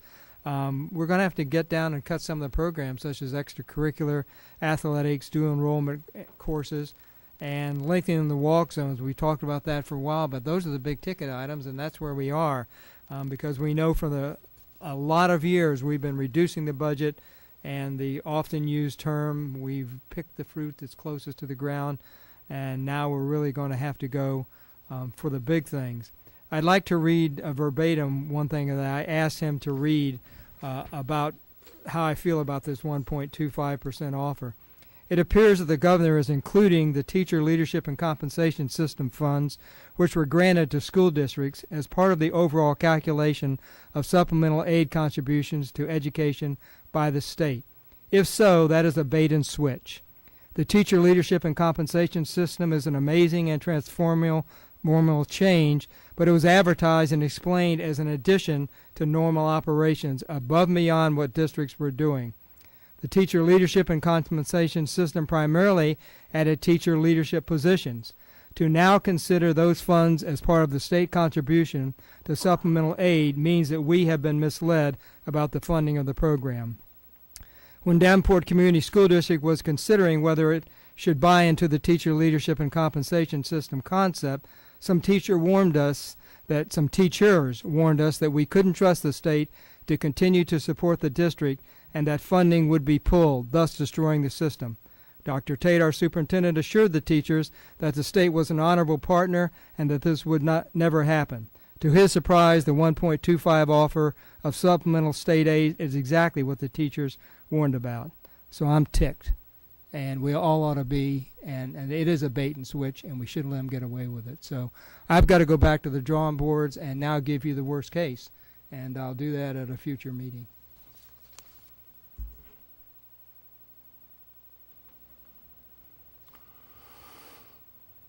Any any input from the board? Director Dickman. I feel like I'm starting every discussion tonight. I was at a forum, legislator forum, over the weekend, and someone asked the question about the allowable growth, and someone else followed up asking legislators what % they would give us, and most of them evaded the question, but one of the newer representatives said that he didn't know where the 6% number was coming from, and my understanding is that it came from the recommendation of the people who know what they're talking about, the superintendents. And so if you would elaborate a little bit more on where the 6% number comes from, I would appreciate it. I can't tell you. It came, when people are saying, what do we want, need, 6% is just something that came forward. Honestly, it's probably, if we start there, we'll probably get what is realistic, and that's a 4%, which we would hope to get. So I was not in any discussion, so I couldn't tell you. 6% sounds great, but again, a lot of this is not necessarily factual as much as political and where we think we can go. But certainly, if we're basing the reductions of $3.5 to $4.5 million on a 3%, we need 4. We could use 5. 6 would make us whole. But I can't tell you where that came from as a statewide target. Just quick to follow up, if we got 6%, would that help us to avoid the majority, at least, of the budget cuts? I'm thinking, but let me look to Marcia. Probably would do it for us. Yes. Thank you. Anybody else? Student board members, I'm trying to keep calling on you. Any thoughts on the budget? This is big. When the superintendent says he's ticked. Katie? I just wanted to make sure that I heard and understood correctly, because you said that 6% would make it so that we didn't have to have all these budget cuts, and 4% was the goal. Where does 4% get us, budget cut wise? We'd still have $1 million or so. 4% in allowable growth actually only means 3% to us because of our declining enrollment. and we based our reductions on that 3%. So 4% So that would would keep us just- where we're at. yeah. Okay, good question. Thank you. I guess that's it then for our discussion items. We'll move on to administrative reports. Thank you, Mr. President. We're going to talk a little bit about enrollment. We were down in enrollment this year, so I turned to two of the smartest people I know and said, where are they going? How does this happen? Because that's a question I get asked a lot, and there's no easy answer. It's extremely complicated. So Rachel and Dawn have been doing a lot of work. They've had a lot of help from other people, but they've put it into a fairly understandable set of tables. So ladies, take it away, and thank you for doing this. Sure. I'd like to talk about the bar graph that's blue and green in color. And what this is looking at, these are students who reside in Davenport that we provide 100% of their educational programming. So these are our students. And what I did is I looked at our official count on October 1st of 2013. I had that list of students, and then I went to October 1st of 2014. I had that list of students, and then I compared the two databases to see where our differences are. And what I'd like to do is talk about that first row of numbers that says 2013 students transferred out, and that difference between students who are here in 2013 and students who were not here in 2014 was a difference of 2,611 students. And so then I took that number and I said, okay, where did these students go? Where did they transfer out to? Well, if you look at the first cell there, 948 students were high school graduates. They graduated in 2013, so they would not be back in our district in 2014. 697 students transferred out of the district, out of state. They went to another state for their educational programming. 444 students transferred to another Iowa public school district. And it could be somewhere in Scott County, but it could also be all the way across the state, just another Iowa public school district. 196 students dropped out. They were here in 2013, not here in 2014. We had 145 students that I put in this other category, and that was kind of the catch-all where there really wasn't this neat category. And you've got there looking at other, where we had some students who transferred out of the district because of illness. We had some deceased. We had students who reached a maximum age of 21. And then we have some where they transferred unknown. The students transferred, we don't know where they went, so they fell into this category of transferred unknown. That was 145 students. We had 87 students who transferred out of the district to an Iowa accredited non-public school.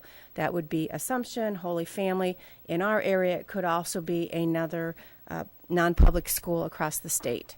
We had 69 students who transferred out of the district and went to either a homeschool program or they went to a non-accredited school. Non-accredited school, I'm not sure, Morning Star used to be a non-accredited school from the state. And then we had 20 students who transferred out of the district for out of country. So you add all those numbers up, that's that 2,611 students. Those are the students who were here in 2013 but not here in 2014. So then what I did is I took the students who were here in 2014 and I compared them to who were not here in 2013 on that October 1st deadline. And that difference in students is 2,386 students. And if you take those two numbers, the 2,611 and the 2,386, subtract that, that's where the 225 student difference, that decrease in students that we had. That's that net difference there. So I was looking at the students who were here in 2014 but were not here in 2013. And then if we look at that second row, you can see that 1,217 students were kindergarten students who came into the district. They weren't in school in 2013, but they came in 2014. We also are able to count pre-K IEP students also in this category. We had 595 students who transferred into the district from out of state. We had 322 students who transferred in from Iowa public schools. 10 students were returning dropouts. 60 students fell into that other category that there really wasn't a clear place to put them. 110 students transferred into the district from an Iowa accredited non-public school. 29 students came from homeschool or non-accredited school district into the district, and 40 students came into the district from out of country. So I looked at this, okay, what's the net difference? You know, you have these numbers here, so what's the net difference? And that's the third row there. So what I did is I took 2013 and subtract 2014, the difference in those numbers. And you can see that for the high school graduate and the kindergarten students, we had an increase of 269 students. We had more kindergarten students coming in 2014 than we had high school students who graduated in 2013. For out of state, we had a loss of 102 students. In other words, we had more students who transferred out of the district to go out of state than the students that came in from out of state into the district. We had a loss of 122 students comparing those who transferred in compared to those who transferred out from Iowa public school districts.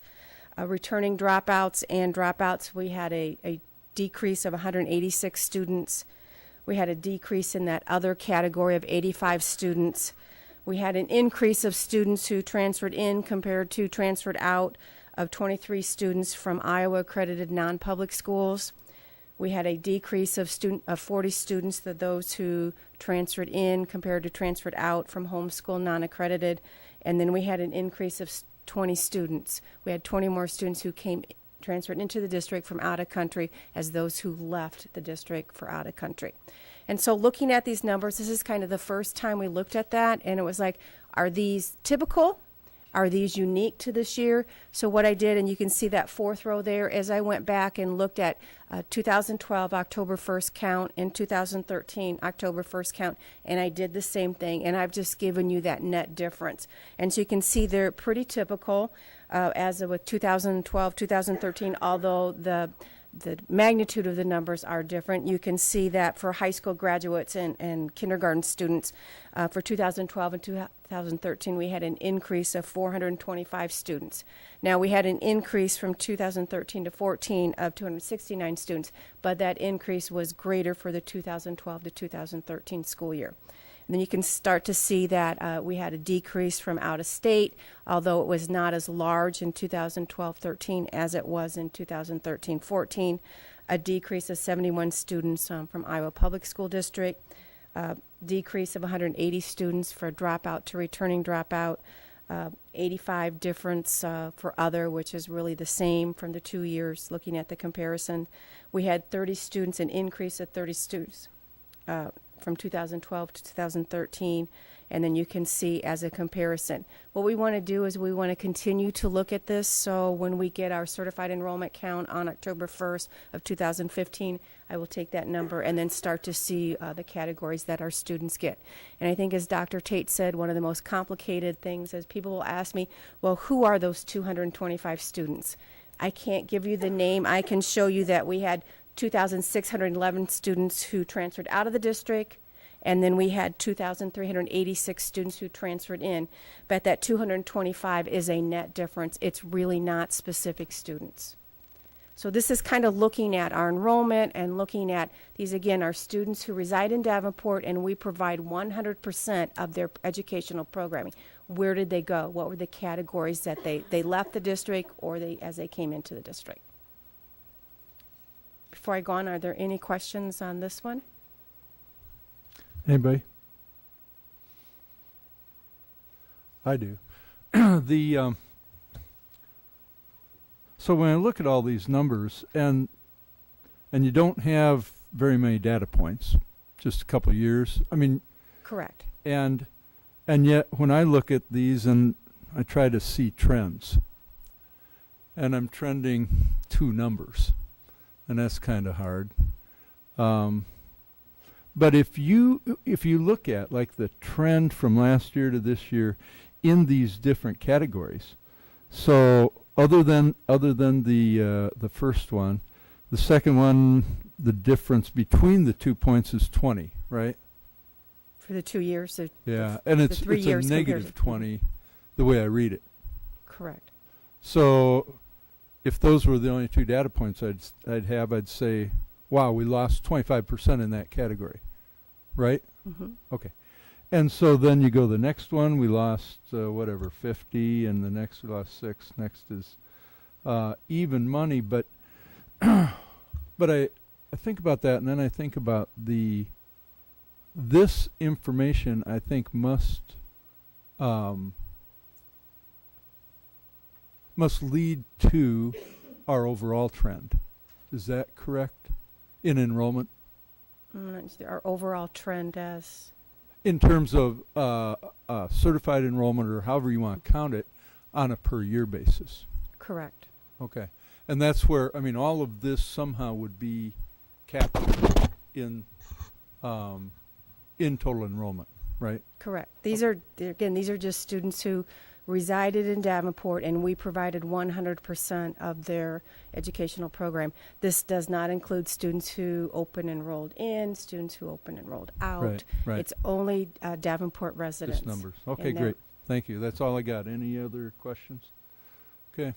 Go I ahead. think, looking at this, we found that, when you look at the students who move out of state, go to another Iowa Public School District, we have a lot of mobility, moving out of the country. I mean, those are things that we really don't have a lot of control over, families moving. And the second one that I want to look at is looking at the tables or the different charts here. And this is looking at just students who have open enrolled out. This is just students who reside in Davenport, but they are going to another school district for their educational programming. And I did notice that there is one error in this. If you look at that first chart, it'll say 2012 Certified Enrollment Report, and it said did not continue in 2012. That should be 2013. So what I looked at is in 2012, we had 477 students who open enrolled out in the district. And then taking that 477, we can see that 335 of those students continued from 2011. And you have to realize that once a student is approved for open enrollment, they will continue to be approved for open enrollment until the parents rescind that open enrollment. So we had 477 students in 2012. 335 of those students were continued from 2011. And then we look at that where 142 of these students did not continue their open enrollment in 2013. And it could be the parents rescinded. It could also be, looking at the mobility that we found in the first one, students who may have moved out of Davenport into somewhere else. So looking again at 2013 at the Certified Enrollment Report, we had 467 students who were open enrolled out in the district. We can see that 370 of those students were continuation from 2012. We had 97 students who did not continue in 2014. And then I went a little further to see those 97 students, did they come back to Davenport? And 6 of those students returned to the Davenport School District of that 97. And then looking at 2014, we had 528 students who open enrolled out. And we had 370 that continued from that 2013. Then what's interesting is that 52 students, so this is from October 2nd of 2013 to May 31st of 2014, which would be that school year. We had 52 students who moved into Davenport at some time, but they were getting their education in another school district. And so they requested to continue their educational program in that other school district, and that is approved. So we had 52 students who moved into Davenport, but they were attending another school district, and they want to continue their educational program. And then we had 106 students that we approved to open and roll out from 2014 to 2015 school year. And then what I've done is I've done some breakout there too. So we had, you got to look at the continuing educational program. We have, one group is looking at October 2nd, because October 1st is our official count. So from October 2nd to the end of the school year, that would be in our 2014 report. But we have students after school is out, they move over the summer up until October 1st. So we have 53 students who moved from the summer until that official countdown October 1st. That's 53 students that moved into the Davenport School District but wanted to continue their educational program in the school district that they had previously attended. So that would be the 53. We have a lottery for open enrollment. We have 29 students who were listed in the category A. And then we had 15 students who were approved for open enrollment because of siblings, so that we have a sibling who is already open enrolled. They will continue to be open enrolled. And then we had 9 students who were approved through the lottery. So that's in 2014-15. That's the 106 students that we approved for the school year, and this is kind of where they fell into those various categories. Again, looking at that, is that typical? Is that unique? And I went back and looked at 2013, 2014, where we had 132 students that we had approved for open enrollment. And you can see that 58 of those students moved over the summer, you know, up until October 1st. We had 40 students who were in the category A students. 19 of those were approved through the lottery, and then 15 were approved through sibling. So you can start to look at, see that some of these, a lot of this is that continuing the educational program. When you look at 2013 and 2014 and then 2015, 52 continued their program during that school year, and then we had another 53 that moved over the summer that continued their educational program. So then a lot of the questions were, well, what districts are these students going to? And you can see that would be the middle one there, looking at the various school districts. And as you go across that, you can see across the 3 years from 2012, 2013, and 2014, the numbers at the district are pretty similar. You know, so we don't really see an increase in a specific school district. And then looking at grades, that would be the next chart on the right, looking at, you know, is there a certain grade that these students, you know, more students leaving, and that kindergarten would be probably one of them, where we use the siblings. So we have a sibling who's already been approved for open enrollment. Now they have a younger child coming in as a kindergarten student, and they would be approved because we don't separate families, and so they'd approve through the sibling. And then another piece that you can have for open enrollment is that is through our lottery and looking at students coming in and coming out to the district. And I'm just looking at 2014, 2015. We had 7 students who requested open enrollment into the district, 74 students open enrollment out of the district. So we had a net loss of 67 students. And you can start looking at that. We had 43 students who were Category A students.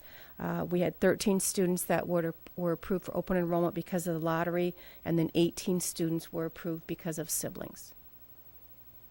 And then you can see I've given you some trends there looking at our lottery and, you know, the students that have open enrolled in, that requested to come into the district, and those that we have allowed to open enroll out, and then the various categories that those students belong to. Are there any questions on these charts? Anybody?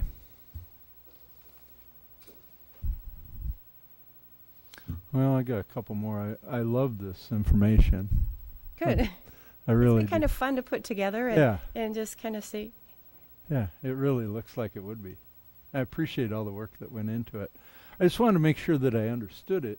So in the open enrollment out trends by district, that middle chart, when you indicate Bettendorf, say in 2014, that 317 doesn't indicate that they lost 317 kids, does it? That we lost 317? That it says open enrollment out trends by district. So explain the 317 in that row with Bettendorf. What does that represent? These are students who have open enrolled, have been approved for open enrolled out from our district. From our district, and they went to Bettendorf. Okay. So in 2012, 283 students who were approved for open enrolled out I got you. went to Bettendorf. Now, do realize that these numbers are, in a sense, cumulative. It's not like in 2012 we had 283 students, and then we had another 280 in 2013, then another 317 in 2014. Again, realize that some of these numbers that, you know, in 2014, you do have some students who are in that 283 as far as in 2012. That they've continued their open enrollment. It's really difficult to separate that out. Okay, I can see that, but I appreciate the clarification. Any other questions, or Director DeFau? You may not be prepared to answer this, but you know, I know that in looking at bills and checks in the past, you know, what do these numbers equate to in terms of dollars? How much are we paying to other districts to educate our students? Well, you'd have to assign a value of at least $6,300, more or less, to each student. So, I mean, I know I've seen checks of 6 figures or more going to different school Oh, districts. it's millions of dollars. Yes. Yeah. But that's quarterly, right? We pay quarterly? Yeah. So, yeah, it's significant financial impact on the district. Thank you for the question. Anybody else? Director Dickman. I'm looking at the 528 number, and I'm thinking we're down in enrollment 225. You said, Correct. and that's 528 of our students that have gone elsewhere. So if that number were cut in half, that would.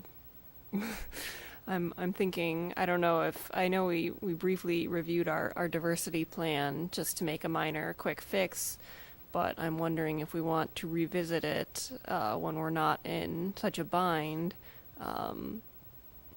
to make it harder for people to leave the district based on a rumor. And I think that that's one of the biggest problems that we face, is that people hear things about the Davenport district that may or may not have any basis in reality. And I don't know what the open enrolling out process is like, but if they're going to put in an application based on things that they've heard, I don't think that's doing service to our doing justice to our district.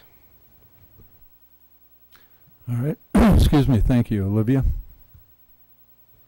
So, just for clarification, can you explain what Category A and the lottery are? We have, we classify students as Category A or Category B students according to our diversity plan, and we base that on socioeconomic status and achievement. And so each student we classified as a Category A or Category B. Students who want to open enroll out of the district and they're Category A students, we allow them to open enroll out. Then based on that number, we use that ratio, and you can see in that bottom chart there's that ratio of 18 to 10. So we use the number of Category A students who are allowed to open enroll out. We use that ratio to determine the number of Category B students that could be allowed to open enroll out. So is Category A a positive thing then, or would it be, positive to be classified that way?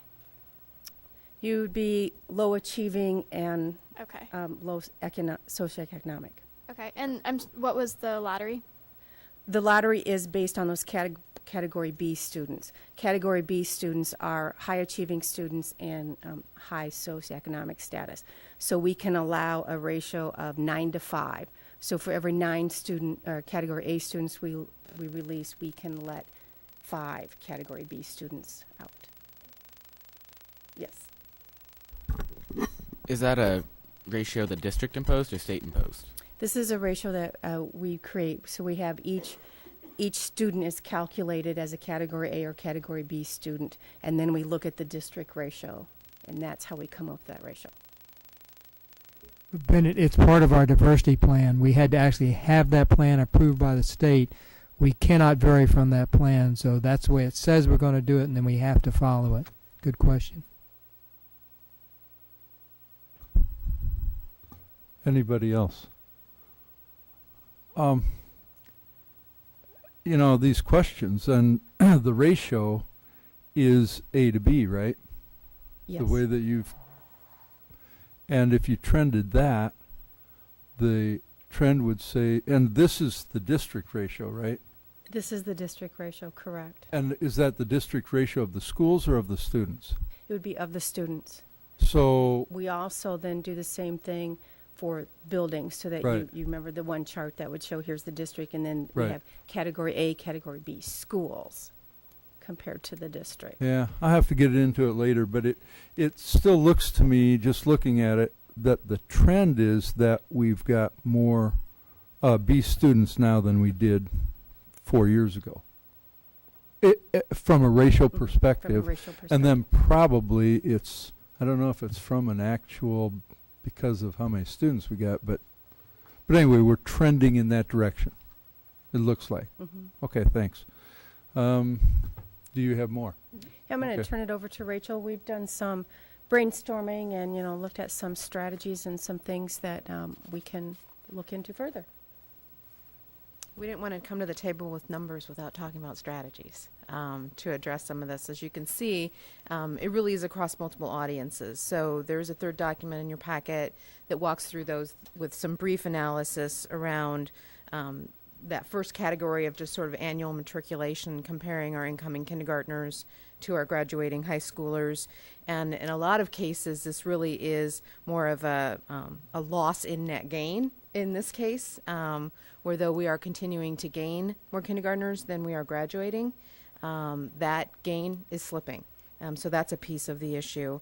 New movers, as Dawn addressed, really represent probably the next largest group. These are new movers both in and out of Iowa, and then also our international movers.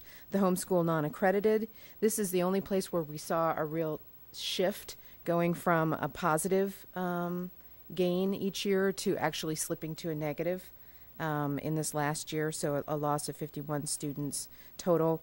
And then the open enrollment numbers that are continuing, we saw a slight increase there, as well as the accredited non-public, where we're seeing a slight increase there as well, and then the dropout rate that seems to be steady. So Dawn addressed that really some of our work is going to deal with systems. We participated in this group with Bill Schnaden as well, and are committed to the ongoing tracking of these numbers so that we can really dig in and find out how much of this is a trend that's significant. So that really is going to start with hosting some focus groups around the folks that are involved with records requests and updating the student information system so that we can address some of the unknowns in the system, but also develop a better system for following up on families that are requesting transfers so that we can dig in on the reasons more immediately as the paperwork is actually being processed. Digging in on some of the errors or unknowns, whether that's data entry or really just sort of a lack of category to define some of these families and their transfer requests, and then mapping capabilities. Dawn Saul is here tonight as usual, and then Matt Pulford is also here, our marketing specialist. And the final group of that document really is more around the strategies that we are continuing with or recommending as new strategies based on some of this analysis. We've been underway probably about 2 years on a real intense focus on the kindergarten preschool. So we're recommending continuation of that with the focus on daycares, our non-publics, homeschools, and really communicating more clearly with families' opportunities. So you're going to see a new yard sign campaign and some things coming up this year that we're going to be working on with that. Continuing the district-wide dropout prevention efforts and supporting that work with Pam Kirsch, Ellen Riley, Sarah Harris. An area that we really want to spend more time with is our non-public and homeschool audiences, in particular at those transition years. We believe that there is this sort of in-between space for many of our families, that it's not an either-or. Some of the concerns that they may have with public education are issues that are personal to their families, but we really want to invite them to explore options for dual enrollment, our homeschool assistance program, and ways of really continuing to support those families, though they may not be considering full-time enrollment in public schools. There is this sort of in-between space where they can really benefit from the services that we offer, and hopefully break through some stereotypes as a way of bringing those families back into the fold. Director Dickman referred to the open enrollment policy. It's a recommendation this group had as well, that we really dig in and support your work at the policy committee, looking at other models across the state, and really providing this data again for reference and discussion at the point of policy making, so that you can take a look at not only the reasons for open enrollment, but also our recommendation that we work more with tying the welcome and climate and poverty priorities of the board, and understanding more the needs of Category A families as a mechanism attached to open enrollment. Some of the questions coming from our students really deal with these families and our understanding of what their needs are. For some folks, it truly is a stereotype and a misconception about our schools. For some of our families, though, they've been in our schools, and there are issues that still have them wanting to leave. So we're wanting to dig in more on what their needs are. you approved this evening the District of Distinction Phase 2. So that is kind of our fifth recommendation, is that we continue to invest in regionally unique programming. We are seeing this paying off with actual tuition families enrolling in the Creative Arts Academy from across the river. So we know this is a strategy that works. So we'll be continuing to support those efforts.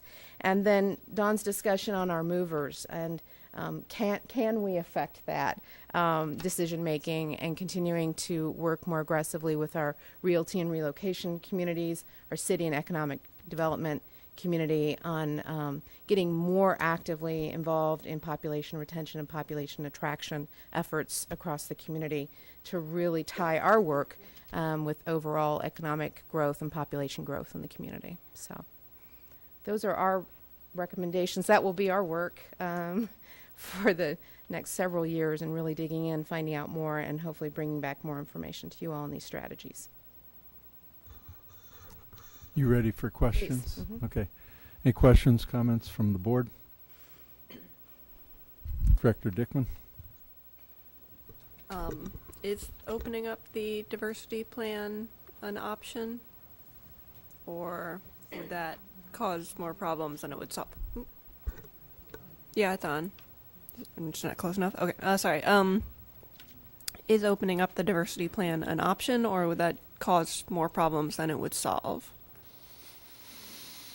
My understanding is not for this year. Is that correct? Right. Yeah. But in potential future years.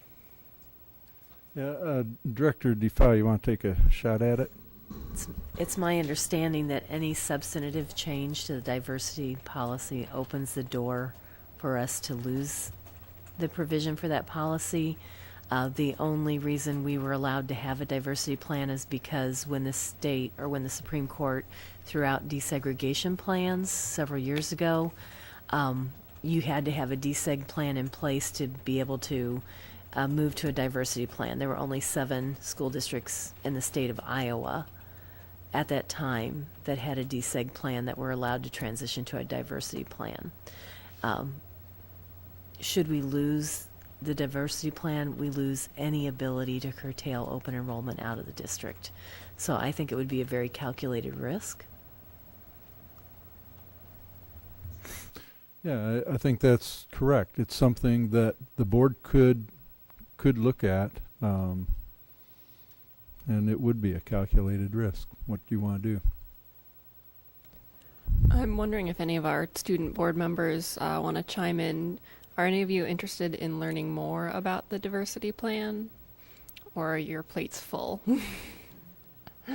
That is the diversity plan. It's very interesting in the way that it was developed and how it works. And so I think if any of you are interested, that it would be very interesting to get your perspectives on if there are substantive changes that you would make.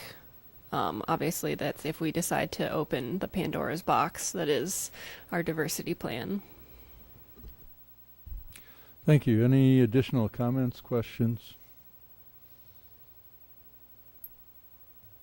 Director Kluhl. Well, yeah, I think if student school board members were interested, go for it. I know, Bennett, you were kind of thinking about that, and it's available online in the policy section. One thing that may not be clear to you is the state's position in terms of allowing students to leave their home district. The state said years ago that said, look, you know, if the education in the district that you live in doesn't meet your requirements, you have the opportunity to open enrollment to another district. And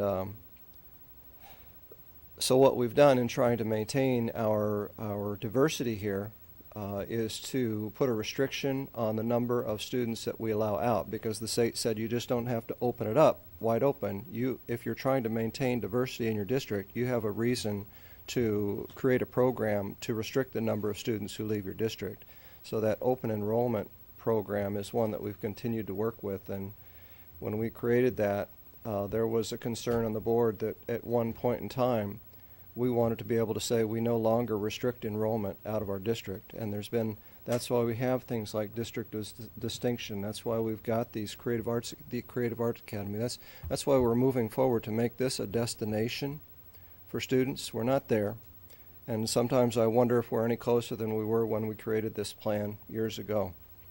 But hearing tonight the numbers that are being looked at and then the connection with what we're actually doing gives me hope that at some point we will realize that vision of doing away with this open enrollment restriction.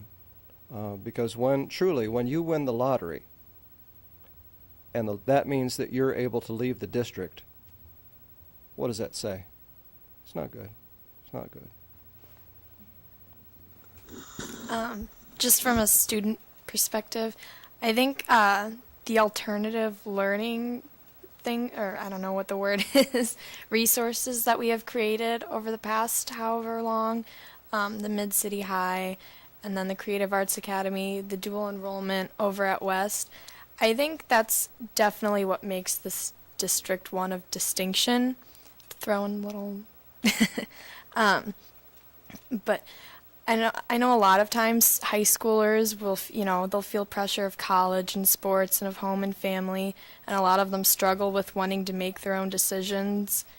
And I think those things help us make our own decisions, but also like keep us in this engaged learning environment. And so I think the more we can focus on that and the students' needs and an abstract way of learning, the better our district will be.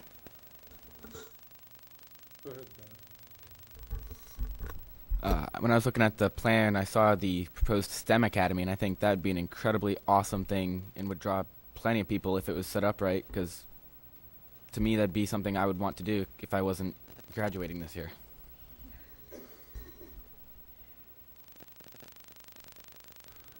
Thank you for your comments. Director Kluhl, did you have anything more? Well, just that's the kind of thing that we really want to hear from school board members. That's very insightful information. And I'm thinking as excited as you might be about those things, I'm looking at these kids from Adams tonight and how excited they were about their education. That's going to make a difference too in the bottom line. All right, anything else? I just want to say, probably not quite daily, but at least weekly. I'm stunned when I think about the quality of the people that we have in this district. And I think teachers, I think administration, I think students, and it's just to see this kind of stuff and go, yeah, we're in good hands. We really are.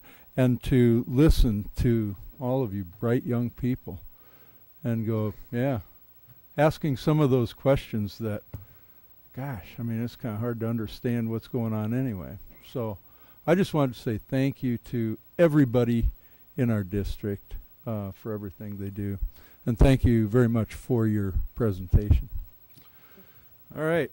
I have one more administrative sure. report. Superintendent Tate. One more report.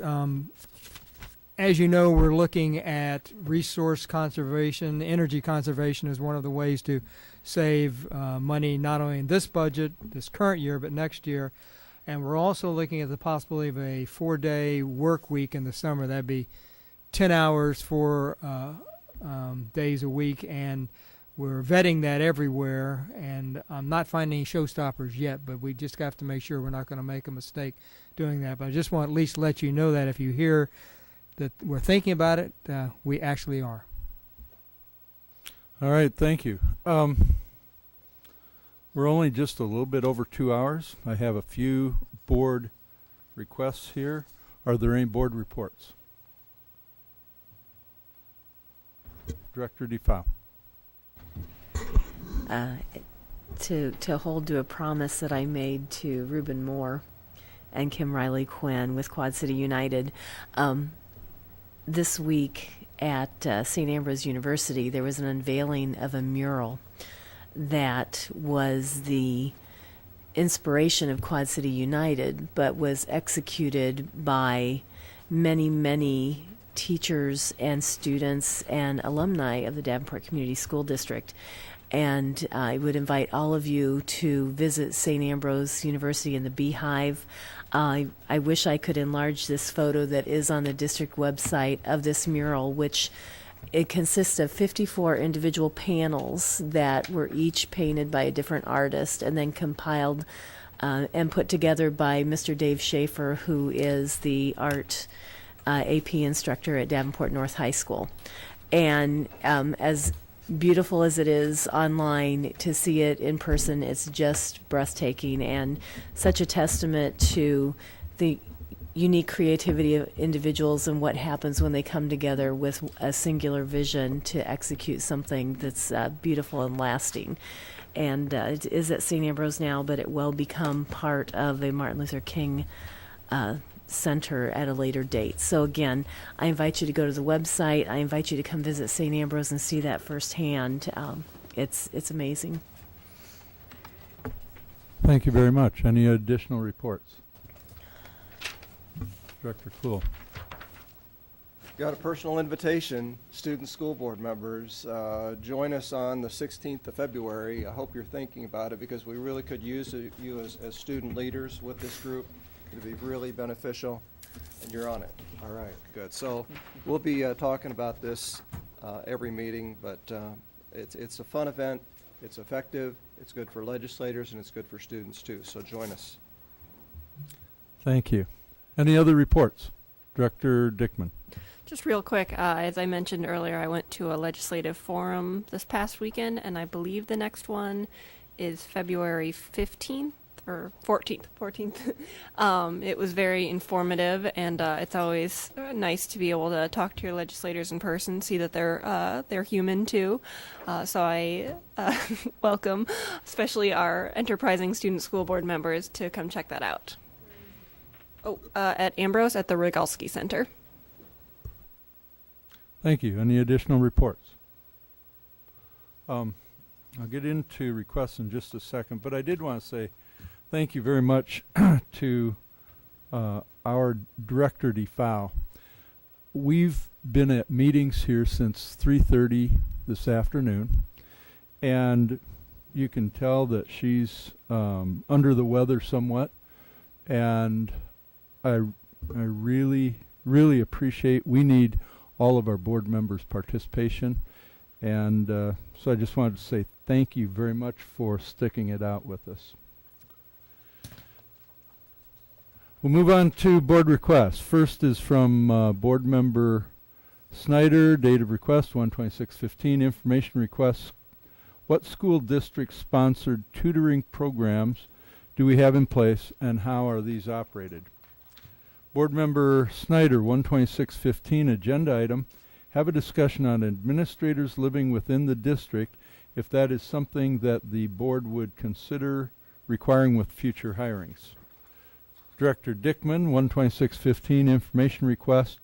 What efforts are being made to communicate current or pending federal or state legislation affecting the district and the district's lobbying efforts with our community?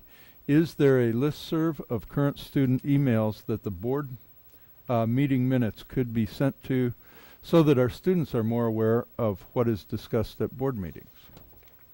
Director Dickman, 1/26/15, information request. Request that all board members get email updates about the tentative planned agenda items decided upon by the agenda committee. Director Dickman, information request, date 1/26/15. Request information from other UEN school boards about their board culture. How much autonomy do board members have when seeking information? At what point do they have to go through a board request or the superintendent? Are board members expected to bring new ideas to the board or discuss ideas brought by the administration? So, I think that's it. I'd entertain a motion to adjourn. Is there a second? There is. All those in favor say aye. Aye. This meeting is adjourned.